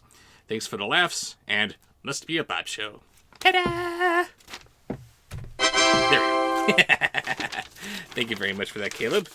And, oh boy, let's see what you sent me here. I'm scared.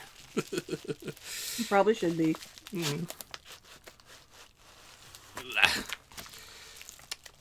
First we have The Wonderful Galaxy of Oz. Oh boy. Oh, yes. Oh, and the tagline is, "We're definitely not in Kansas anymore." Oh, that's definitely Bob Show material. The year is 2060, and Dorothy Gale and her mutant dog Tok Tok have been swept away from their home.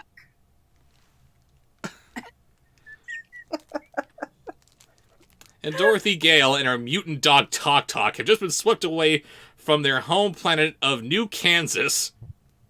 Really? You name an entire planet after Kansas? I gotta write it down.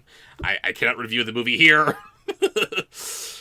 New Kansas to a strange galaxy. Oz! The classic tale of the magical world is retold in this beautifully animated retelling. Dorothy's arrival inadvertently halts an impending attack from the evil witch Gloomhilda, who wants to take control of the galaxy. Knowing she will attack again, the good Dr. Oz recruits Dorothy to obtain 3 magical crystals to help him stop Gloomhilda from getting what she wants. God, this is going to be terrible. Dorothy sets out with a very unlikely band of heroes to scour the galaxy for the crystals. Little do they know that Gloomhilda is also after the crystals, and Dorothy is now in a race against time to get the super powerful crystals before the evil witch does. So, this sounds perfect. So it's equal parts The Wizard of Oz, Star Wars, and Sonic the Hedgehog. Lovely. Ooh, and get this. Special features include standard full frame, color, and approximately 50 minutes. Wow. I am impressed. And also included is dog napped. That's definitely Bob Show material. I don't care if you, I don't even know what it's about, but I can tell you I can already tell it is. Nope. Mission impossible.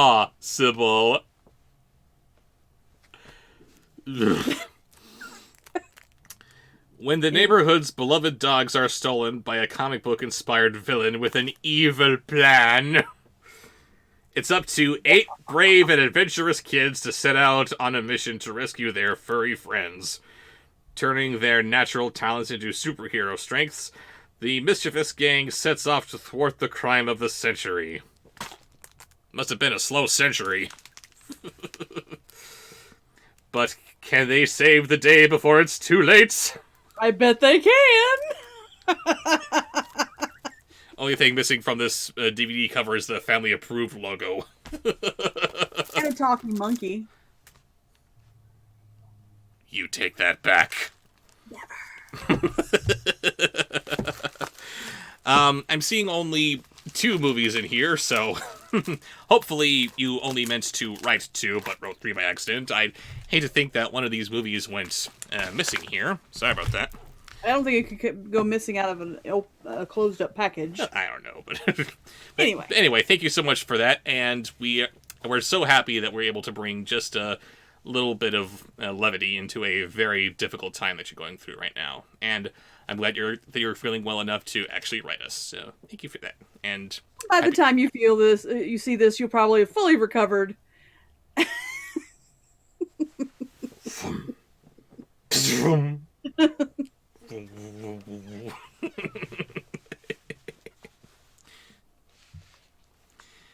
got a letter here to open from my arch nemesis, Sean Bateman. It's just a letter? It's just a letter from Sean? An envelope, excuse me. It's never just a letter. Not from Sean Bateman. Not from Sean Bateman, no. But he did send us a lovely card. Let's see what he has here. A bunch of ha-ha-ha all over it. No, but that is a P.S. Bob Show, only 2 people can send you into your own Phantom Zone. One person is me, the Lex Luthor to your Superman, and Raven. No, she sends me to the couch. Kind of phantom-y. Yeah, baby. So enjoy your trip back into that zone, Sean Bateman. P.S. Wahahaha. Whatever could this be? I'm scared. For those of you that don't know, Mr. Sean Bateman is responsible for the extensive trips into the Air Bud Extended Universe. I forgot how you said it. The Air-Stended Budiverse. Air-Stended Budiverse that Bob Show takes. What is it? What is it? Is it Snow Buddies? It's Snow Buddies. He hasn't reviewed Snow Buddies yet. No, he has not. They talk, they mush, they're snow cool.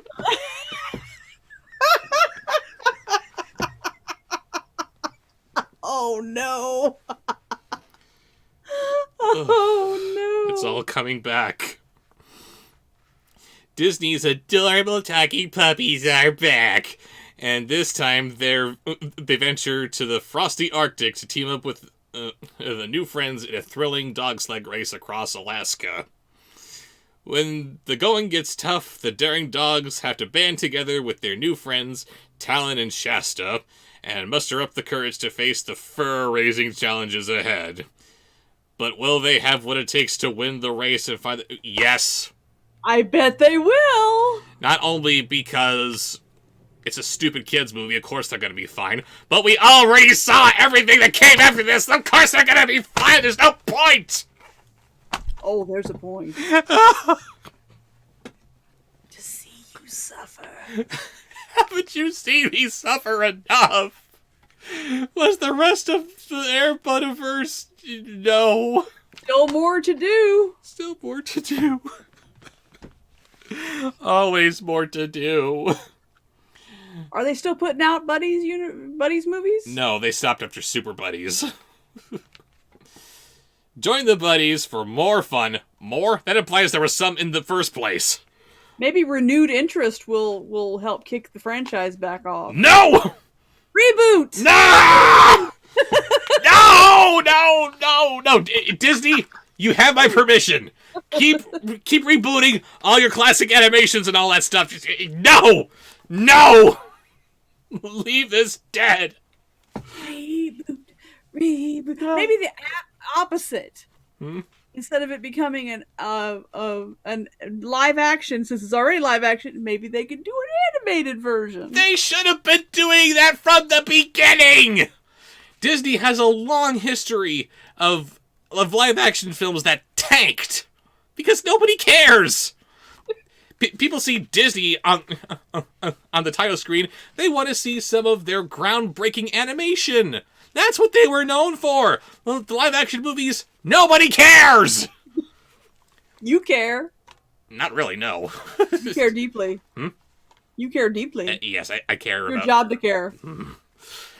And review each and every one. Remake the bad movies and make them good! Come on. Nobody's like Snow Buddies. Then you can make it a musical! And it'd be fine! We might believe. You heard it here, folks. Turn the Buddies movies into animated musicals. We might believe that these stupid little golden retriever puppies could survive in the stark Arctic environment of Alaska. That should be fine for huskies, sure, but not for retrievers. Bit problematic for them, don't you think? With a bubblegum pop backing track. No. We want to make them. Auto-tune for everyone. We want to make them into good animated films. That means we... Oh, no. You didn't say good. It was implied good. Take the bad movies and make them better. That's what I said. Just better doesn't mean good. Good. I mean good. Join the buddies for more fun and more action in this all-new heartwarming film about the power of teamwork and following your dreams, featuring the voice talent of Dylan Sprouse, The Sweet Life of Zack and Cody, and exclusive bonus features.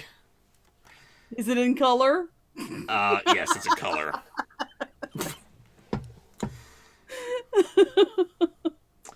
Including bloopers, musical video performed by Disney Channel star Mitchell Musso of Hannah Montana, documentary. Grace, did you write this? Did you write the back of this DVD cover? Buddy Bites, behind-the-scene commentary with the buddies. Oh, boy. Oh. If he reviews... No, I'm sorry. I misspoke. When he reviews Snow Buddies, I think we ought to have him also have to do a reaction to the bonus feature of the interview.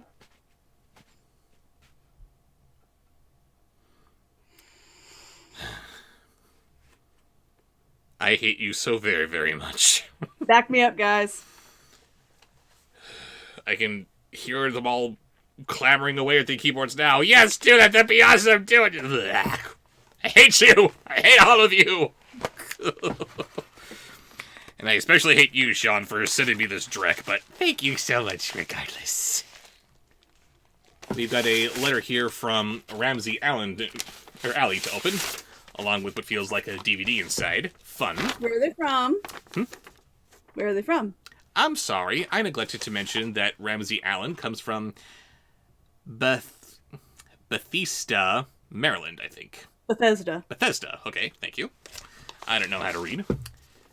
Dear Bob Show, my name is Ramsey Aly. Hello. I also review movies on YouTube. My YouTube name is Henry Mockingbird. Maybe we could do a crossover review sometime in the near future. I want to give a request for you to review Lion King 2019. And if you thought Maleficent... It's on the list. It's on the list. Oh yeah, no worry about that, sir. And if you thought... Anything away. Don't give anything away. Oh yes, not giving anything away here. Face. That's his neutral face. Neutral face. And if you thought Maleficent and the 2017 Beauty and the Beast was bad, and I do. Hey! So many better things to watch. Lion King 2019 is worse than both Maleficent and 2017 Beauty and the Beast put together. It is the worst Disney remake ever, and when you review, nobody will defend it, and even Raven, and it will give you African food or box, and this movie Even Raven? What's that supposed to be? Even Raven? Are you saying something about my taste in movies, Ramsey? Yes. Sometimes you defend terrible movies. I am offended. Hey, so was I. Oh my god, this is horrible! Beauty and the Beast 2017 was good. Beauty and the Beast 2017 was good. Yes, and say that thing about Emma Watson that you always say too. Emma Watson is a wonderful actress. If only she could act like a singer. Anyway. You're going to need a good movie to review to get the bad taste out of your mouth, so I give you another request to review. Muppet Christmas Carol. Sincerely yours, Ramsey Aly. Thank you, Ramsey. And let's see. Have you done Muppet Christmas Carol? I have not. And I'm going through it in my head right now, and I'm thinking, what can I say about it beyond, wow, I really like this. This is really well put together. I don't know. I doubt you'd get away with doing it as a Let's Watch. No. The copyright gods would strike thee down! Oh, and here it is. Doubtful I could make a review about this movie aside from go ahead and watch it. Although, I do need to say this. they need to re-release the Laserdisc of this movie, which includes the When Love Is Gone song. It was only available on the VHS version of the film. It was cut from the theatrical version, and that is the only way that this movie can be watched. In most cuts of the movie, you see Belle breaking up with Ebenezer in Christmas Past, and he says, "I love you, Belle." She looks up solemnly and says, "You did once." And then she just walks off. And that's the end of the scene. When Love Is Gone is one of the best songs you will ever hear in any Muppet movie, and they just cut it out for time. Oh. And you don't know what I'm talking about, do you? Nope. Oh, wow. We need to revisit that scene, and you are going to be crying just as much as Rizzo is at the end of that sequence. Oh, wow. Yeah. I would never cry over a movie. What? I would never cry over a movie. Yeah, sure. Look, it's Fluffy! No. I don't know what you're talking about. Yes, you do. I have an envelope here to open from Anthony Watson of Cherokee Village, Arizona. Anthony Watson is a frequent participator in the Wednesday Storytime streams. And he is permanently banned in band camp, which is where he works so hard to be. So you know this is going to be fun. Oh, yeah. He says, "Dear Bob, hey Bob and Raven, how are you two doing?" I'm doing all right. Raven, how are you? I'm good. We're both doing well, thank you. I was in Walmart, the other day, and when I saw these 3 movies, I instantly thought of you. Oh, boy. Oh, yes. I smell bargain bin. Oh, yes. God bless you, Walmart. I hope that you get to review these movies, but if not, I hope you can enjoy them. Just out of curiosity, what was the most difficult movie you had to review? I have another question for you. I was just thinking of becoming a YouTuber. Do you have any advice? I will answer this question first because it's the easier thing to do. That would have to be, I think, Where the Dead Go to Die. I knew you were going to say that. Yeah. That was so hard. It was so hard just to watch. It's like, it took us a while. We had to take breaks. It was so bad. Mm-hmm. And then, But we couldn't not talk about it. No. We needed to warn people. You're going to hear some people talk about this movie. No. Don't he got watch. Fedora to help him, and Fedora had to watch the movie so that he could, be knowledgeable about what he was talking about and everything. And just to see, is this us? Are we just overly sensitive to this kind of material? Yeah. And he sent us a picture of when he first started watching the movie. I think he said it was the first scene. Yeah. He was horrified. The horror enthusiast was horrified by what he saw. That is how bad this movie is. So, yes, we needed to do something to make it palatable for a review. So figuring out, okay, we could talk about this, basically just a retreatment of what we would have done to make it, a movie, as opposed to this glimpse into madness that the film actually is. And again, if you trust my opinions, and I really value that you do, again, no, don't. Feel free to watch the it. review. You'll really enjoy the review. Yes, watch and enjoy and share my review of Where the Dead Go to Die. Stay away from the movie itself. Watch the actual, and you'll find out why. Oh, no, don't find out why. That's the point. No, I mean, in the review, you'll hear why you don't want to. Don't put yourself through that. No. And what do you do to be a YouTuber? Any advice? Many people have asked me this before, and the one thing that I can say above all is be real. You need to be absolutely honest in everything that you're talking about, because at the end of the day, our opinions are all that we have. you guys aren't watching me for my brilliant special effects or anything. You're not watching me for my amazing plot-driven narratives. Maybe you're watching me for my puppet shows, but but primarily you are watching my opinion on this, that, or the other. And even if you're making it funny. Yes. Make it honest. And that's one thing. If you want to be funny, then being funny is going to take a lot of work, and I give you nothing but my best wishes to you in that, because it is hard work to be funny. But be real. You need to be completely honest in what you're saying, or else nobody's going to want to watch you. If you're going on and on about how awful this particular movie is, but then they later find out that it's actually a favorite of yours, a guilty pleasure, then, well, then wait a minute, what the hell was all this about? Yeah, don't dislike something and trash it because it'll get you views and it'll be funny for you to trash it. If you can't find a reason to legitimately trash it and you still can't make it funny, don't review it. And similarly, don't sing your praises of something just because everyone else is on that bandwagon, said Definitely. the non-anime guy. But otherwise, it doesn't matter what kind of camera you have, what kind of editing that you're doing, what kind of lighting you're doing. Be sure that you're real, and everything will fall into place. And write a script. Write a script. That is the biggest advice that I can give you. You want to be real, but chances are you're probably going to need some help along the way, too.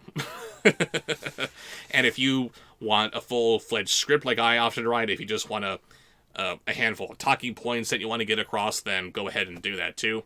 But scripts help. Some people can master the fine art of long ramblings. I need some help on that. I think most of the reviewers on YouTube have scripts. Yes, they do. Or if not, then they ramble and know how to talking points and know how to include the best points of the ramblings. But anyway, yes, that's all that I have to say about that. And let's see what you have in store for me here. I'm sure this will be good. I'm going to have to include this with a block of other films, because there is a lot of these out there.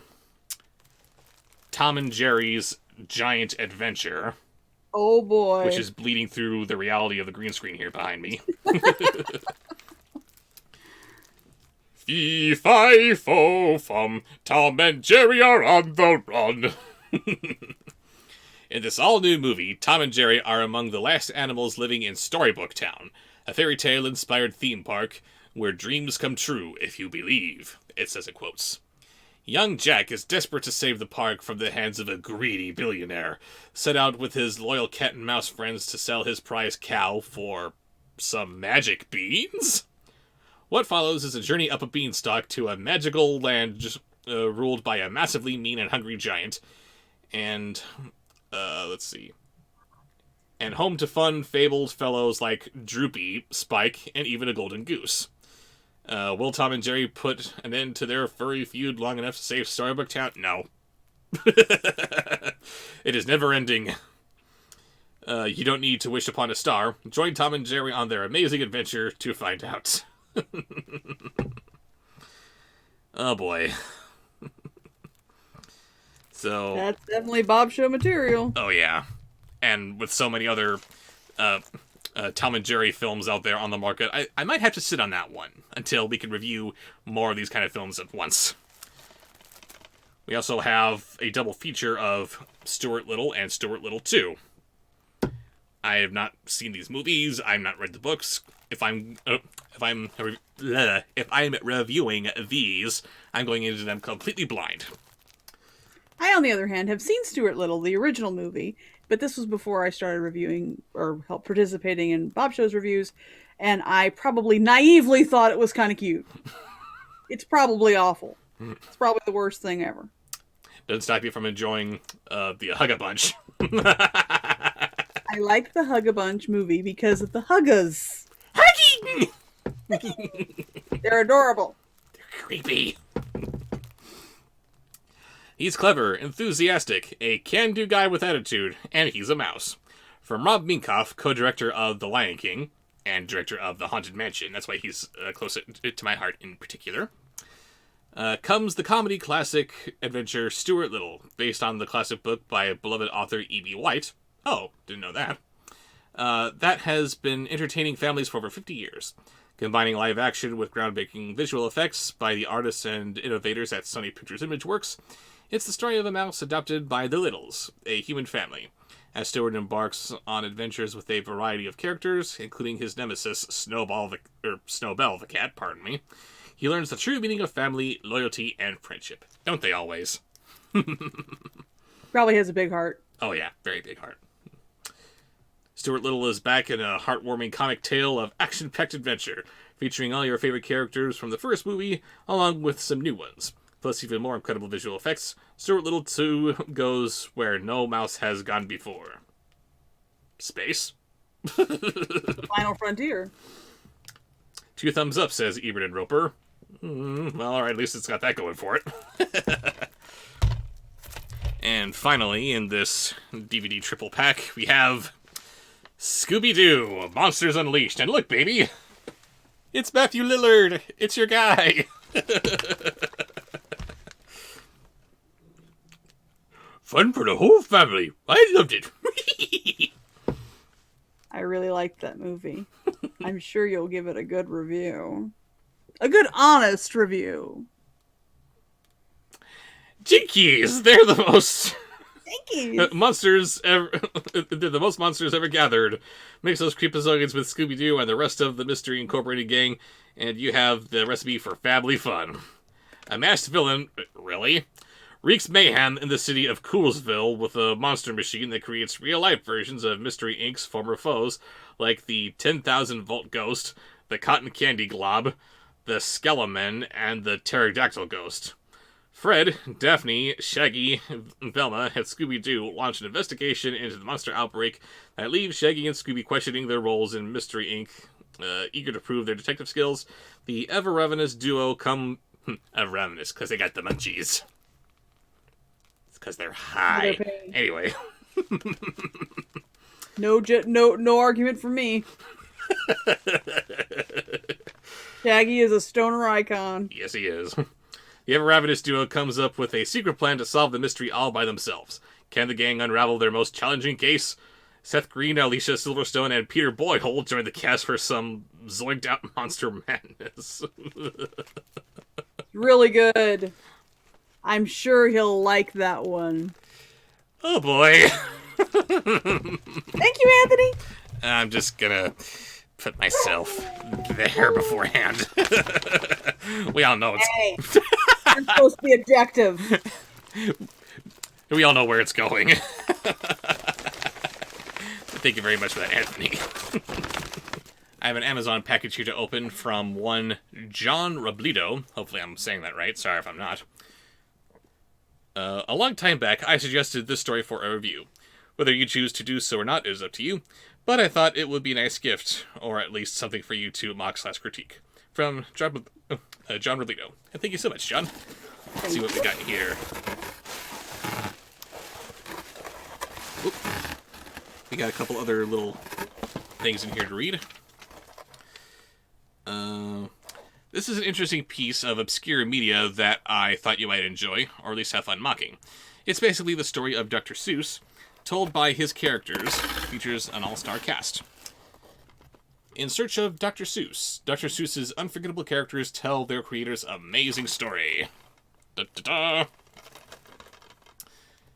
Get ready, get set, be prep something.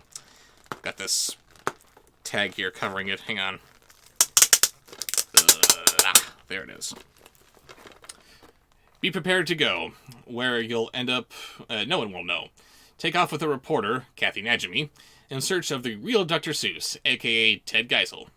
Enter the most wildly creative and colorful world ever seen, combining wacky live action and classic animation to tell the Seuss story. A star-filled group leads the way. Alan Brennan, Adre Crouch, Matt Frewer, Christopher Lloyd, of course gotta have him in there somewhere, Andrea Martin, David Paymer, Patrick Stewart, Robin Williams, and the voices of Billy Crystal and Howie Mandel. Find out what you really needed to know in Oh, the Places You'll Go, sample Green Eggs and Ham, chat with the Cat in the Hat, find out how the Grinch stole Christmas, and go to the beaches with the Sneetches. That is going on the list. Yes, I'm definitely going to have to take a peek at this, aren't I? I am excited. Let's see, we got... Oh, just a couple of receipts here. You don't have to worry about that.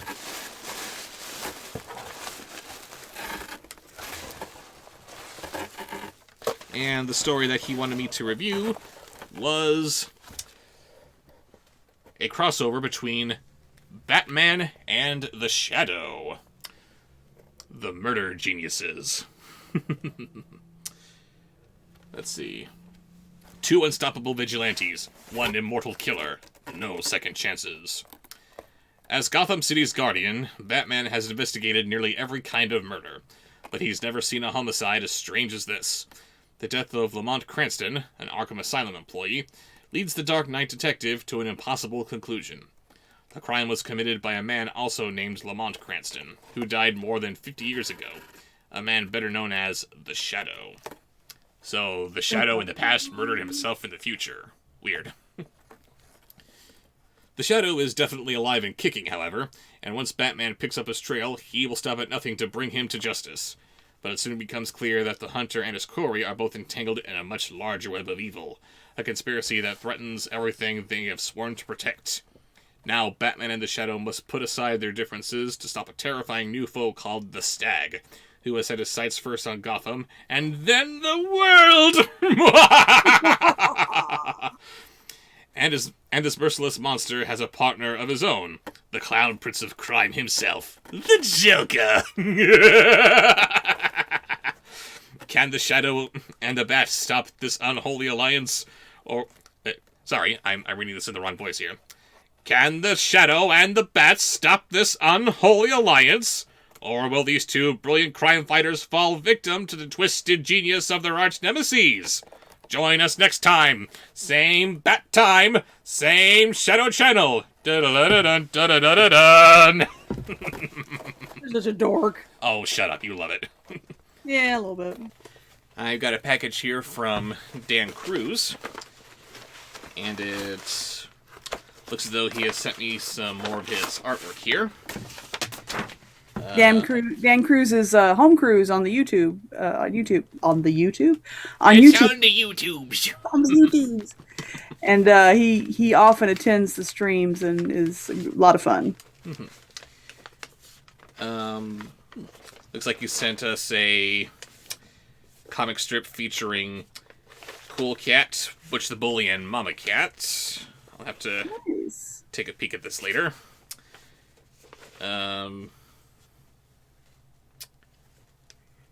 Some other people I don't recognize. We got another anime comic in here from Alpha and Omega. He likes to draw Alpha and Omega stuff. Yes, he does. Let's see. Kiss the girl. Okay, I can do that. Aww.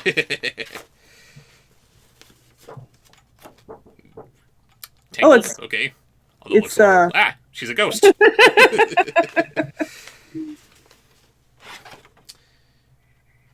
And I guess this is me as Rudolph the Red-Nosed Reindeer because Raven thinks I'm cute. And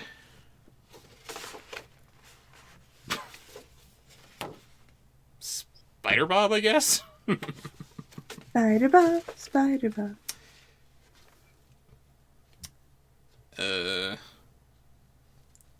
Bob Show. Bob Show Note, Lady and the Bob Show. Of course. Some spaghetti for you, my love. Okay, I like that. And another Alpha and Omega comic starring Lily and Garth. I'll have to read this when I have a minute. And,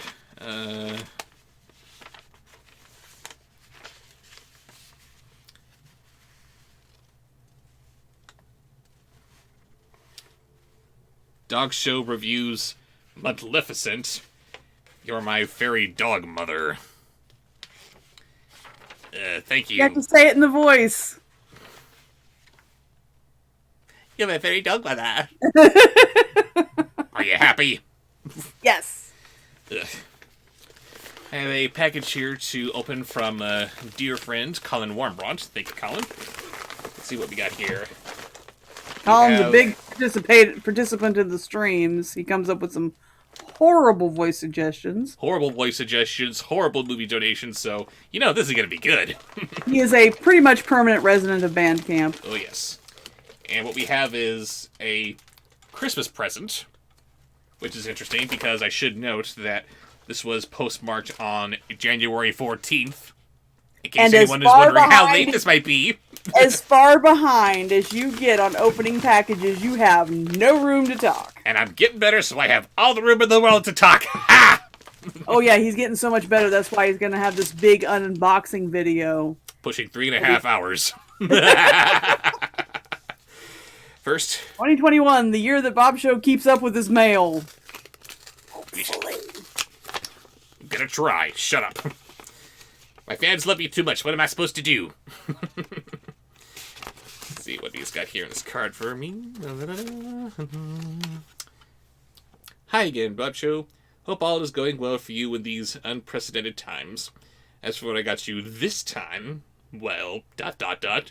Let's just say it's amazing what you can find at Target's bargain bin. Enjoy! Oh, bargain bins. Those are a source of great material source. Emphasis on the word amazing.